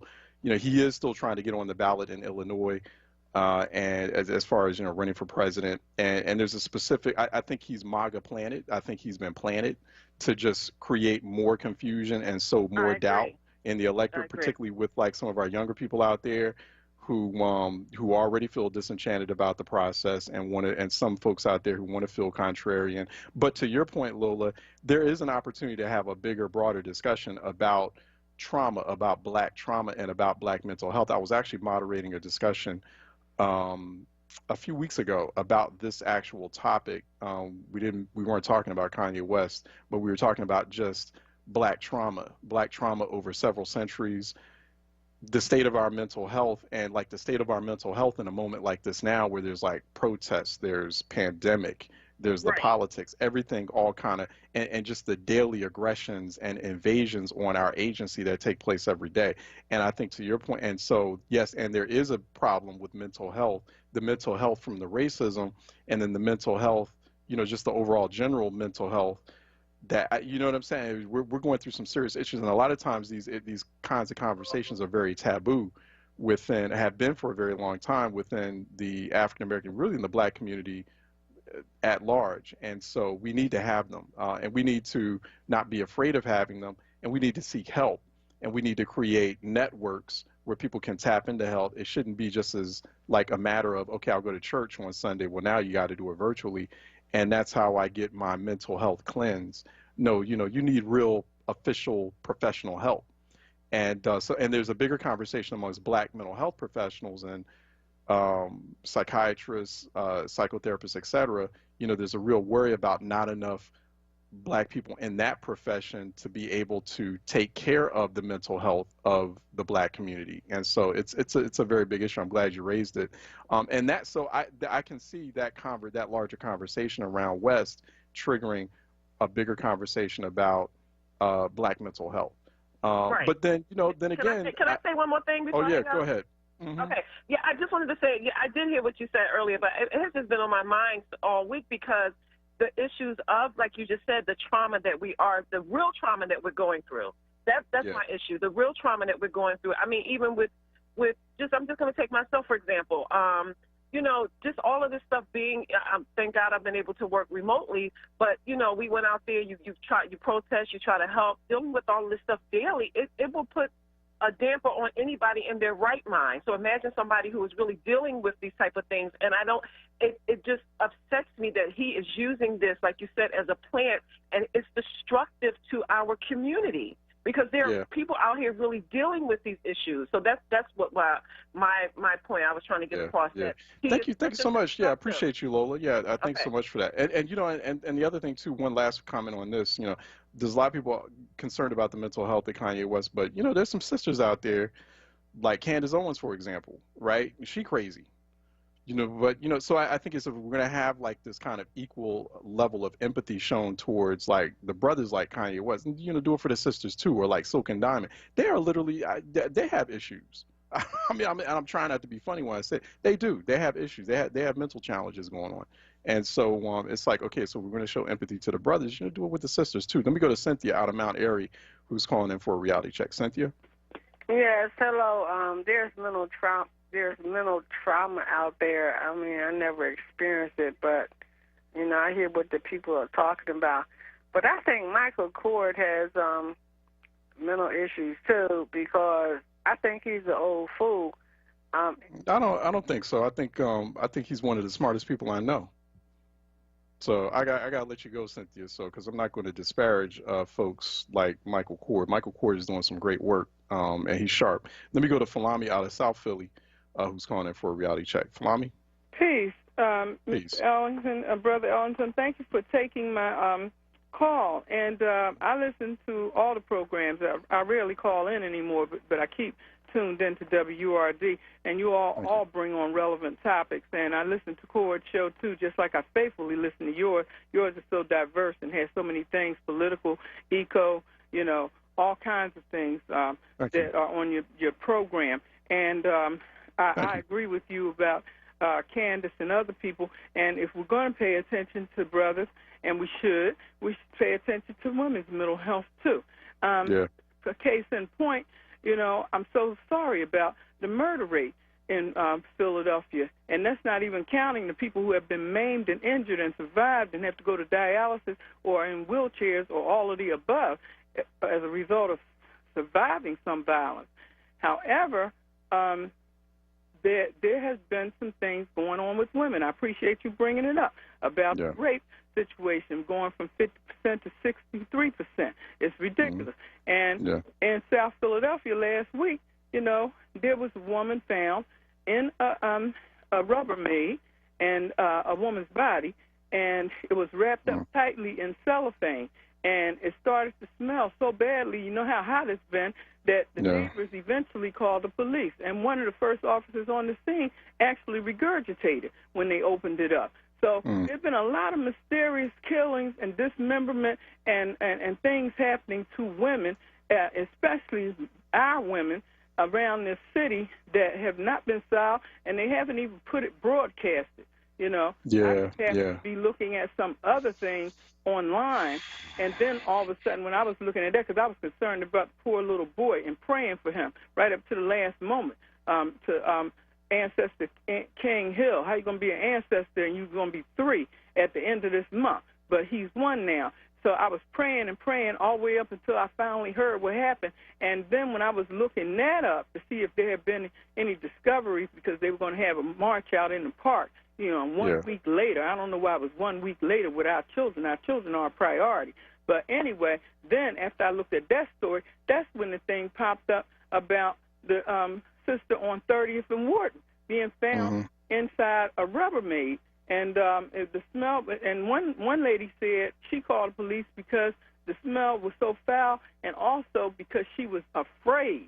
And she said she still is afraid now that they discovered what was in that Rubbermaid. And then also the other sister that called, that's a neighbor around there, said in the article that she might even it could be somebody she knows, for all she knows, you know. About that. So, you know, I just want to put that on point because you're on point about that, and I'm not going to bring up the idiot that, you know, that's siphoning off, trying to siphon off votes, because Bernie did it the last time. That's why we got 45 in the office now. Which is I noticed that Bernie's been very quiet. You're right, Flammy, and which I noticed Bernie Sanders has been very quiet, and I think that's deliberate. I think people have explained to him, like, you know, you need to just chill and you need to just stay out of it. Like, in a way that, like, you just totally stay out of it. I know some people were faulting Sanders for not saying anything, like during the whole George Floyd, during those protests. He really didn't insert himself, and there was a reason for that, because, you know, it's like we can't have a situation like we did in 2016 where people are writing in Bernie Sanders, and a lot of people did. A lot of people were voting for Jill Stein or writing in Bernie Sanders' name, and that siphoned off votes from Hillary Clinton. That became basically votes for Donald Trump. We can't have that situation happen again in 2020. Let me go to, thank you so much, Flammy, for calling. Let me go to Maurice out of Southwest, who's calling for a reality check.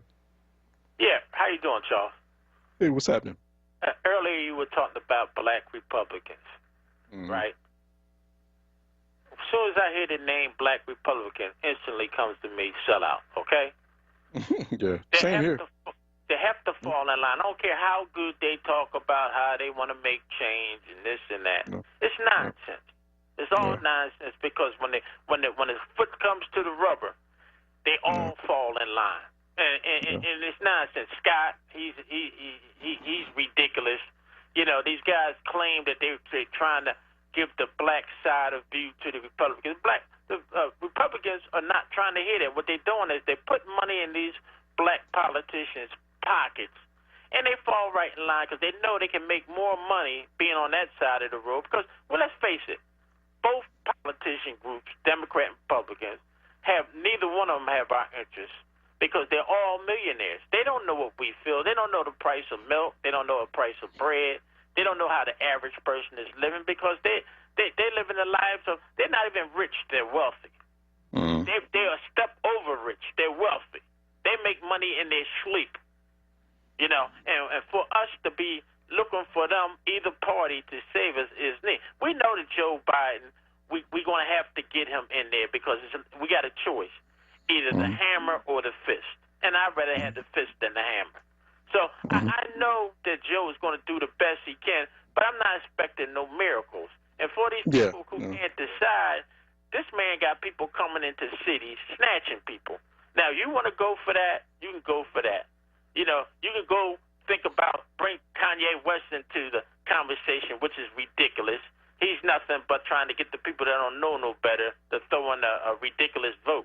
So we already know what we got to do. We got to, it's not going to happen overnight. We just got to take Joe in there and work on him, and then maybe 2 or 3 politicians down the line, we may be able to get somebody in there that's actually going to care about us. But it doesn't happen overnight, because I hear people calling, and they keep expecting in one shot everything going to be okay. It's going to take a while, because they still have the fear of Obama. And you're absolutely right, Maurice. It's going to take a while, and it's not something that you should just expect one person or a group of people to take care of. It's work that we all have to do in some capacity or another.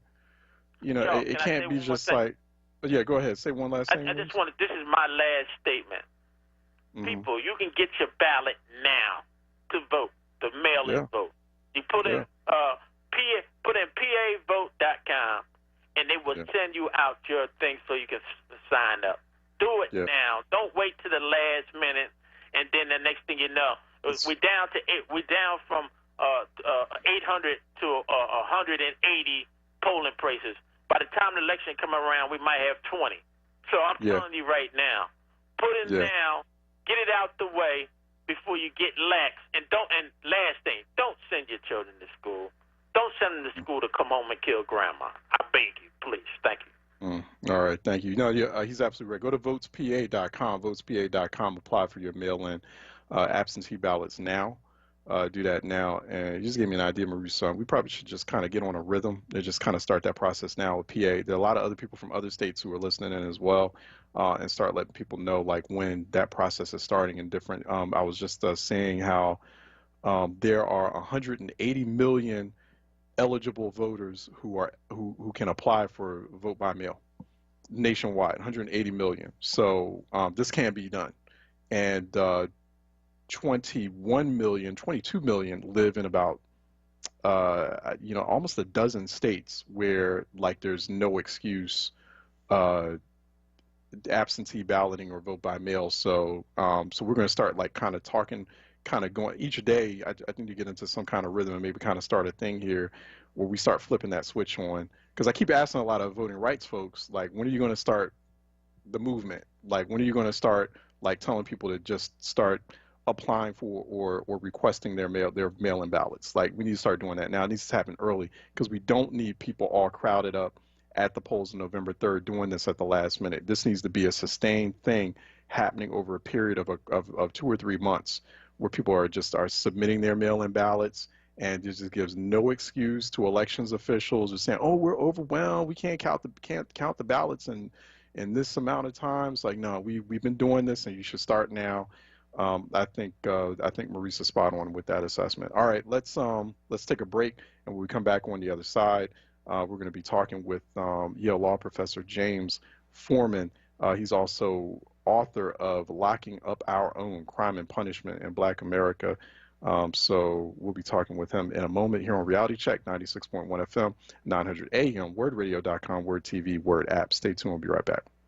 So you just finished binge watching that entire TV series? Now it's time to binge listen at wordradio.com. Check out our archives of WURD on demand and listen to some of the most memorable moments from your favorite hosts. Word Radio on demand. Check it out right now at wordradio.com/podcasts. This message is from the Philadelphia Department of Public Health. COVID-19 is still a threat in our communities, but we can all do something simple to help stop the spread. It's critically important to wear a mask or face covering whenever you're in public or around others. Yes, even while social distancing. Wearing a mask shows you care for yourself and your community and is essential to slowing the spread of COVID-19. So love yourself, love your neighbors, wear a mask. Listen live at wordradio.com. Listen to Laborers Live. We created the weekend. We created the 40-hour work week. We just wanted enough to feed our family, be able to send our children to college, and let our next generation do better than we did. To people that might have forgot how important unionism is in a country like the United States. People now infringing on our 8-hour work day, trying to work people more than 8 hours without overtime, trying to work people without benefits. In the long run, everybody's getting fat paycheck except the worker. So this is really a wake-up call for America. The struggle is continuous. Tune in to Laborers Live every Friday from 4 to 5 p.m. Sponsored by LESIT, the Laborers Employers Cooperation Education Trust of the Laborers District Council of Philadelphia and vicinity. Local 332, Sam Staten Jr. Business Manager. Local 57, Esteban Vera Business Manager. Local 135, Dan Woodall Jr. Business Manager. Local 413, James Harper Jr. Business Manager. The Laborers District Council, Ryan Boyer Business Manager, and Tony Staten, Executive Director of LESIT. Reality Check with Charles Ellison right now on Word Radio and wordradio.com. All right, welcome back to Reality Check 96.1 FM, 900 AM, wordradio.com, Word TV, Word app. Word TV, WordRadio.com, Word TV, and Word app for all of those listening beyond the greater Philadelphia and Delaware Valley area, people listening throughout the nation and the world. We are listening to globally on Word app. You can download that on your smartphone or digital device, whatever your preferred choice of digital poison is. And also appreciate folks commenting, offering us feedback on our Facebook live stream, our Word TV Facebook live stream, facebook.com/4word, and youtube.com/onWURD as well. You can reach me on Twitter, on twitter.com @EllisonReport, #realitycheck, also #EcoWord for some of those conversations, but @EllisonReport, #realitycheck to join in or start some social media discourse. Joining us now is Yale Law professor James Foreman. He's a former prosecutor from the District of Columbia, then got into teaching law at Yale Law School. Also Pulitzer Prize winning author of Locking Up Our Own: Crime and Punishment in Black America. That came out in 2018. We've had him on before. We've interviewed him about that before. You can engage him or find out more about him at James Foreman Jr., jamesforemanjr.com, or at jforemanjr on social media, on Twitter more specifically. He joins us by phone. Professor, how are you doing, sir? Hey, it's great to be with you. It's great to be with you. All right, good to have you back again. So we talked with you a while back, a very long while back, about your book. So this is something, this conversation is like an important refresh on that book, or on the contents of that book, because of the times that we're in right now. Let's talk about, for listeners who haven't read the book yet, it was a fantastic book, I read it. What prompted you to write it in the first place? You were asking at that time, or you were exploring how you had like this significant, you acknowledged, there was a significant number, a significant increase in the number of Black elected officials being created, happening since the end of the Civil Rights Movement. We went from like several hundred to now like 12, 13,000 Black elected officials, state, local, federal today. But there was also this dramatic increase of Black incarceration happening at the same time. And so now we're having this big conversation about the '94 crime bill, the role they played in it. And there's also a lot of lore and myths around that. So what's your take on kind of those conversations and what we're seeing unfold today? Yeah, absolutely. I wrote the book because I did want to explore exactly that question, which is, what was that first generation of Black elected officials? What were they doing and saying and thinking in the 1970s, 80s, and 90s as crime was rising and as mass incarceration was really becoming a thing? I grew up, I was younger than that generation, so I grew up, as a child in the 70s and 80s looking at, growing up in Atlanta, looking at that, Maynard Jackson, and then moving to Washington, D.C., and Marion Barry. So I grew up with those folks as, the people that I looked up to in a lot of ways, and yet they were in power at a time when mass incarceration was developing. So I really wanted to try to figure out what that generation was struggling with. And you're right, part of the story of the book is a tragic story in a sense. It's a way that some members of that generation, not all, but some did end up embracing some of these really draconian policies. But you said, okay, what about now? And I think that's exactly the right question, because I believe one of the things that we are seeing today, which I didn't see 3 years ago, wasn't true 3 years ago when I was researching and writing, is this new surge of energy led by young people in particular, but also having ripple effects beyond young people, this new surge that's challenging what that previous generation did, right? That's challenging things like the crime bill, that's challenging things like life without parole or death by incarceration, as a lot of advocates call it, which is an issue in Pennsylvania. That's challenging the death penalty, and that's saying, y'all made some compromises and some sacrifices that we just can't abide by. So I think in a lot of ways it's an exciting time, because we do see this generational conversation in the Black community right now. And challenging that generation, because a lot of those first generation Black elected officials, some of them are still in power now. They're in positions of seniority in their respective legislatures, and especially the Democratic Party primarily, right? And They wield influence and power either through the various industries or various interests that lobby those legislatures, through fundraising, through getting people elected, and not just their black colleagues, but their white colleagues too. So what's the risk there, right? Because it's like that challenge to like those very powerful black elected officials, because the assumption is that, okay, well, this is where we want it to be, where they're at these corridors of power at the top of their game. And so I think there's this hesitation on the part of a lot of people out there too, who are saying if we question them too much, they could lose that power, and then in turn, communities, their natural constituencies, lose that power as well.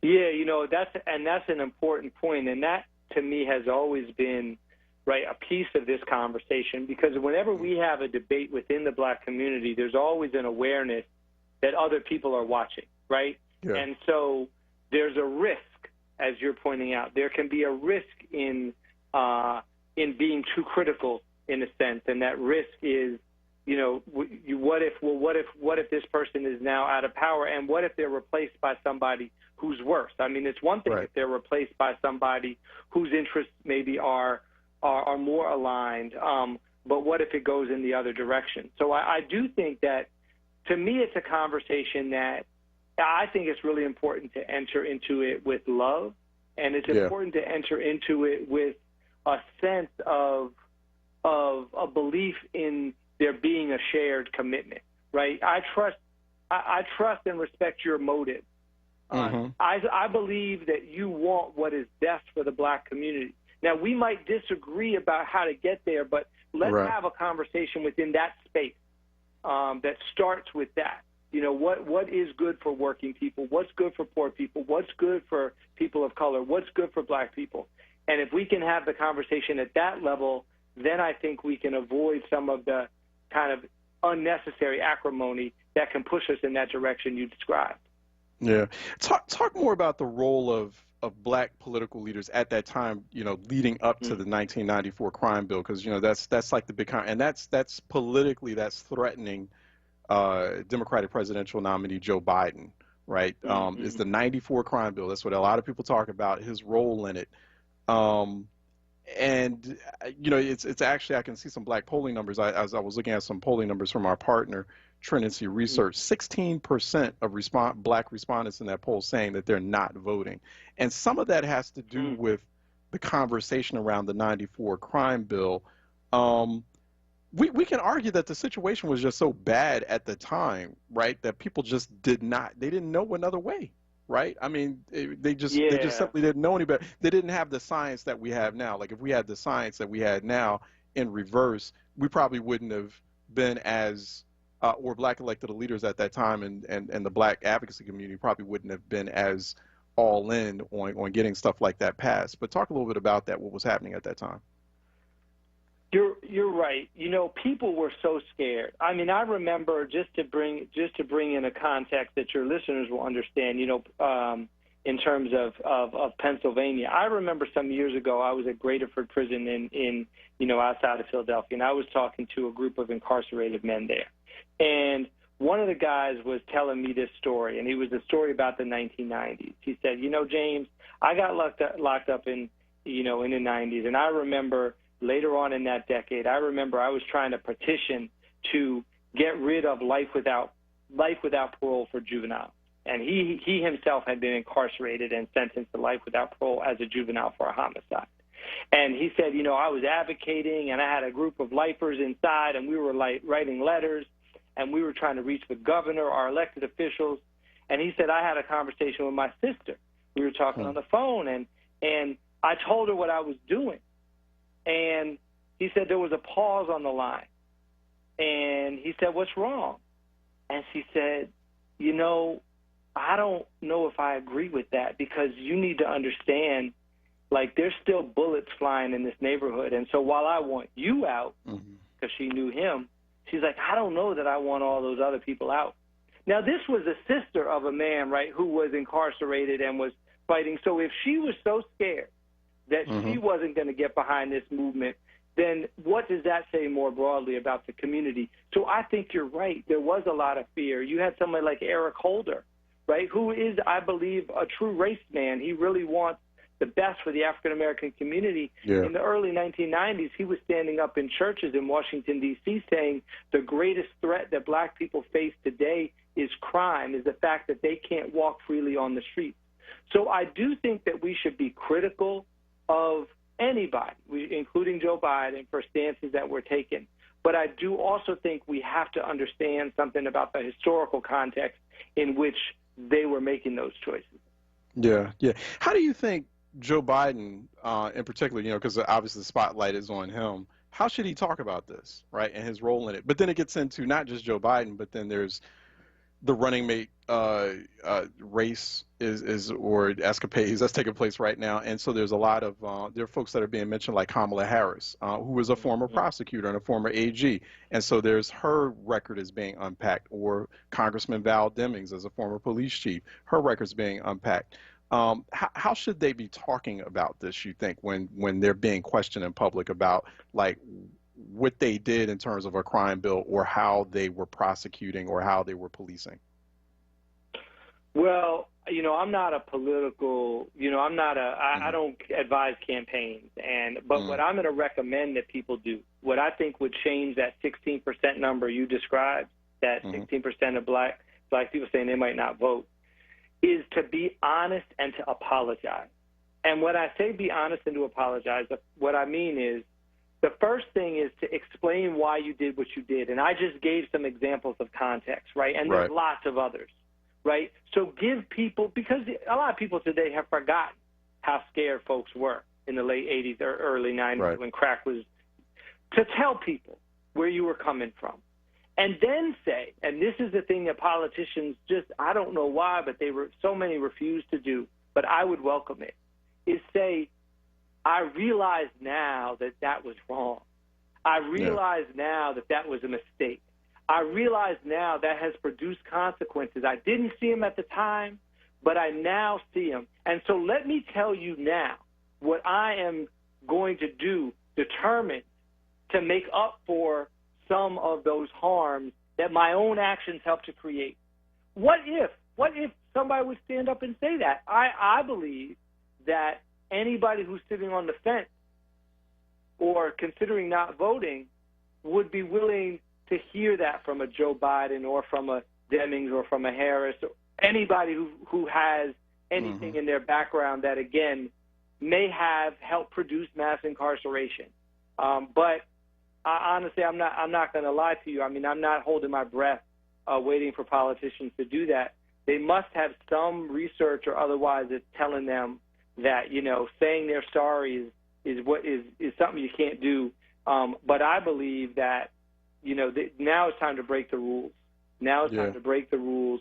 And I think voters, I know I would welcome it, and I think a lot of voters would welcome it because we're looking for authenticity. Yeah. Yeah. There's kind of, I'm saying, sort of, I'm wondering what your thoughts are on this. I'm saying this sort of ugly convergence or clash between okay, so you got the movement to reform police, to overhaul it. The police are reacting to that.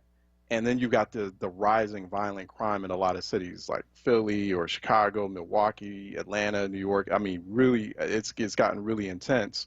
And it's happening especially in black communities. And I wonder where all this is headed. I'm wondering if you're wondering about that too. And do the conditions feel kind of similar to the events that were leading up to the 94 crime bill, that, the community on one hand finds itself between a rock and a hard place. Like on one hand, we really need to overhaul the police. But on the other hand, we kind of need the police back in here to help solve this rising spike in violence that we're seeing now. Yeah, so I don't think it's like the early 90s, just in the sense that the numbers are nowhere near as high. Got it. But Got it. in terms of the homicide rate, you don't have the open air drug market to the same extent. You don't have just whole sections of the city that feel like you just can't even go there without risk of being shot or being harassed. Yeah. But having said that, I think your point still holds, which is and I wouldn't want to, I guess, jump too quickly because we've had, in essence, 20 years of declining crime. But you're right, in the last few months, there has been an uptick. And I guess what I would ask people to do is, before they let that fear kind of overtake them, I would ask people to just try, if you can, to pause a minute and to ask the question, not do we need public safety, because we do, but is having more police, and in particular more of this preventive, prophylactic, broken window, stop and frisk style of policing, because that's really what's producing the harassment. Do we need more of that? Will more of that reduce crime? I don't believe it will. I think that we should, my own view is that in addition to moving money to other government agencies, I actually think we should move money within the police department to focus more on investigation, to focus more on detectives for robbery and homicide, because right now, when there is a crime, one of the biggest problems I think we see in our community is you can't get anybody to come talk to you about what happened and actually go investigate the case. They might take a report, but then you can never figure out, well, what happened to that report? Where are the detectives working these cases? And part of the story is that those parts of our police departments are actually understaffed. They need more resources, but we need to take resources away from those folks stopping and frisking everybody. You know, I noticed real quick, there was a listener who had a real quick question for you, Professor. I don't know if he's still there. Maurice out of North Philly, are you still there? If you had a question for James for me? Yes, I'm still there, James. Okay, James, great. I have a question, James. When we tell this story about the police and why the police is needed, we have to go back to 1980s during the Iran-Contra. And what Reagan and them did to black America, tied into the 94 crime bill and a habeas corpus, meaning this. They say that all the violence going around the country, James, they are creating the violence, so you need the police. They're the ones behind the violence. We don't know this because you have a lame person who haven't been into the criminal justice place. I've been there. When you go into the federal statutes, not only do you learn that, we in jail, but why are we in jail? That's when you go into the crime bill and the Iran-Contra. And then if you say you're innocent, you can exonerate yourself. You never get out of prison because the 1994 crime bill and the Clintons got rid of habeas corpus, the federal habeas corpus. So even if you're innocent, you can't get out because there's no appeal process for you to get out. So that's why when you look at the crime bill, that crime bill got to go towards reparations. Because you can tie the crime bill to the Iran-Contra in 1984, what they did to black America and to the Rick Rosses of the world. Thanks so much for that, Maurice. Really appreciate that. Go ahead, Professor. I was just going to say it's an important point, and in particular, I just want to pick up on what you said about habeas corpus, because habeas corpus is what allows somebody to get into state court or federal court to challenge their initial conviction. And exactly as a gentleman said, if you want to show that you're innocent, or if you want to show, even if innocent or not, if there are problems in how you were prosecuted, you need habeas corpus. And one of the things that happened in the 1990s, when we talk about the crime bill, it doesn't get enough attention, but it was good that the gentleman brought it up, is the restrictions on habeas corpus made it harder and harder for people to get into court to even challenge the validity of that conviction. So he's absolutely right. We need to be focused on that. We've been talking with Yale Law Professor James Foreman, who is also author of Locking Up Our Own, Crime and Punishment in Black America. He won the 2018 Pulitzer for that.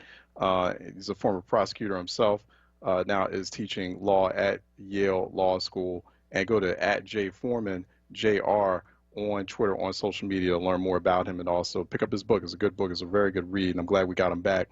So hopefully we get you back in the future, too. Really appreciate this, Professor. Thanks so much. Thank you. I appreciate you. All right. Take care. Be safe.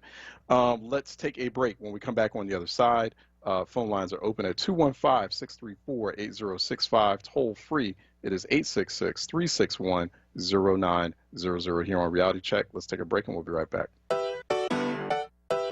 Brothers and sisters, we've seen enough. It's time to get together. We can do big things together, just like they did. President Obama and Vice President Biden passed healthcare reform, helped rescue the auto industry, and created more than 15 million jobs. And right now, together, we can help Joe Biden do it again as president, to unify this country and fix the issues that we're facing right now. Real police reform, expanding access to high-quality education, protecting our right to vote, and rebuilding the economy so that it works for us. Now is the time for us to rise up and do this together with Joe Biden. Go to joebiden.com/Black America to learn more. I'm Joe Biden, candidate for president, and I approve this message. Paid for by Biden for President. Be heard.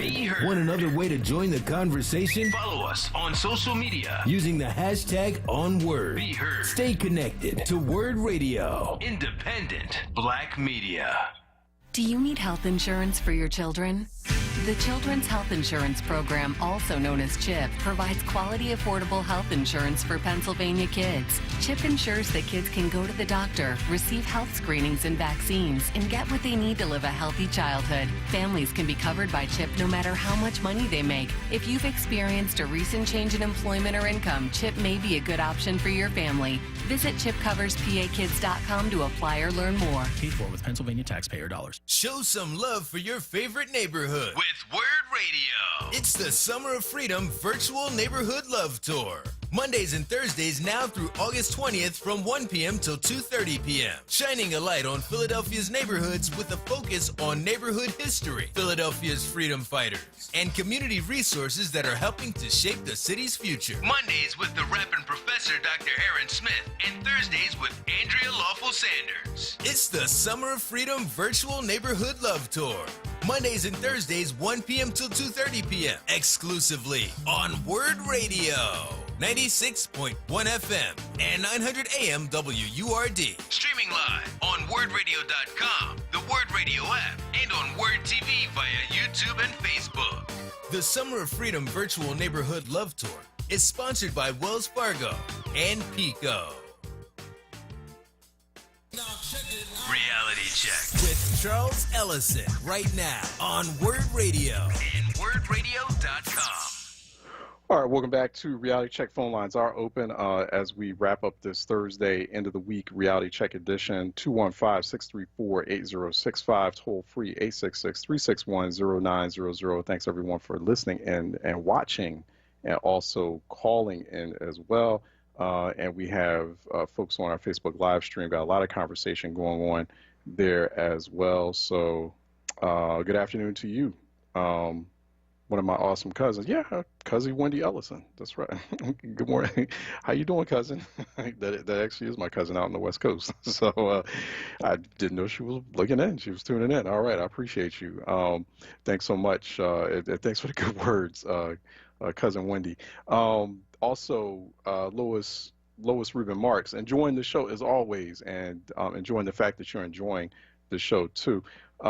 Kay Alexander Smallwood, thanks so much. A lot of interesting perspective and comments, a lot of note taking here by Kay Alexander Smallwood, listener. I would like to know, this is what they're saying, I would like to know from the commissioner if she understands how the black sites, the police black site holding facilities operate in Chicago, and if she has any contact for how that works as opposed to how the federal protective services are functioning in Portland. That would be interesting. Also, she, or I don't know if it could be Kay Alexander Smallwood, is either he or she, I don't know. What the caller is talking about is on so many of our minds now. I live with a landlord that has bipolar schizophrenia. She has children. So yeah, some comments on that mental health aspect of what Lola from Jenkintown was talking about. I appreciate her bringing that up as an issue we have to talk more about a little bit later on. Kay Alexander also was saying about the vote and about Joe Biden. Insanity is the idea that you can continue to do the same thing and expect different results. So the insanity of our voting habits right now is that we continue to put people in office, let them go ahead and act in our best interests, even though they don't know what our best interests are, because they don't ask this and they're not letting them know we're backing our interests, though I didn't expect that things are going to improve from there, we've been trying this method for decades now, and it keeps kicking us in the behind, and we need to stop it. So Kay Small would make some points. It's just that it really is, and I was having this conversation last night. I know every election cycle, particularly presidential election cycles, they always say this is the most important election cycle in our lifetime. It's the most consequential. So forget all that. Forget about past voting habits. The voting habit now is literally to prevent the collapse. Like, we are watching the gradual collapse of the nation. Like, that's happening. And that affects us. That's going to affect black folks. Like, there's some black folks out there who are acting like, okay, we can just sort of step out of this, and things have already been so messed up for us as black folks that, like, we can step outside of this, and whatever happens to them over there and that chaos and collapse is just, we already been dealing with chaos and collapse for 400 years. It's not going to affect us over here. Well, why would you want more chaos and collapse? Like, why would you want that to go from bad to worse, first off? And none of that's going to happen in an isolated way. And as the saying goes, as everyone else acknowledges, when they get a cold, we get the flu, right? So, like, that's what's going to happen. That's what's already happening in this situation. And so we should be enthusiastically wanting to vote. I can't see how voting against a genocidal pandemic, we got the voting against the destruction of the Affordable Care Act, the rollback of all these crucial environmental standards. We had her on here yesterday talking about how all these big major environmental rules and regulations and laws were created to protect, especially primarily us, because we're the ones who are getting hit the hardest by stuff like pollution in our air and our water. And I can't see how voting against, like, just unadulterated white fascism and totalitarianism we're seeing unfolding, like we're seeing that happening in Portland right now and other places, and voting against, like, the outright corruption. I mean, just unapologetic, unadulterated corruption. I can't see, like, how voting against all that is not in our best black interest. Like, I mean, that is all. Voting against that, voting to ensure that that's not accelerating, that's in our best interest. So that's all tied into our condition, our agency, and frankly, our survival. I mean, this is that survival election.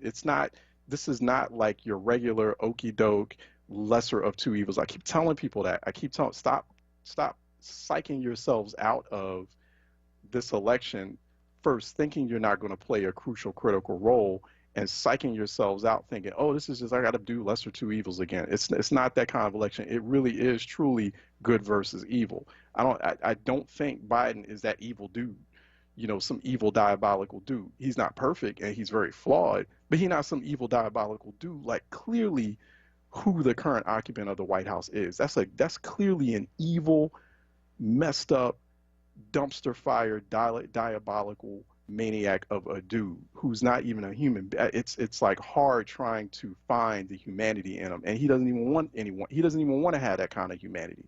So it's like the choice is like, it's like, what's the old Black Sheep song? The choice is yours. You can get with this or you can get with that. You know what I mean? And people who are like trying to keep having this we should not be having this conversation right now about whether or not to vote. We really shouldn't. This is not the time to have this conversation, like, because we're in the thick of it. Let me go to Nabila out of Mount Airy, who's calling in for a reality check. Nabila? Yes, Charles. Yes. Goodness. I come from the common sense. I don't believe in the system, blah, blah, blah, blah, blah. But common sense to me says, why not Hillary as the vice president? Mm-hmm. And she almost won but she really did win last time. She got gagged, so I'm not a fan of hers. But just common sense says to me, either Hillary or Bernie for vice president. Joe's the president, and let's get it on. All right. That's interesting. Yeah, it's an interesting thought. I don't know politically, like, if the chips will fall kind of realistically in that direction. It's an interesting thought. I mean, I've heard some people say that. I don't know if either one of them have an appetite for that, to be honest with you, if they even would want to do that, because they wanted to be president.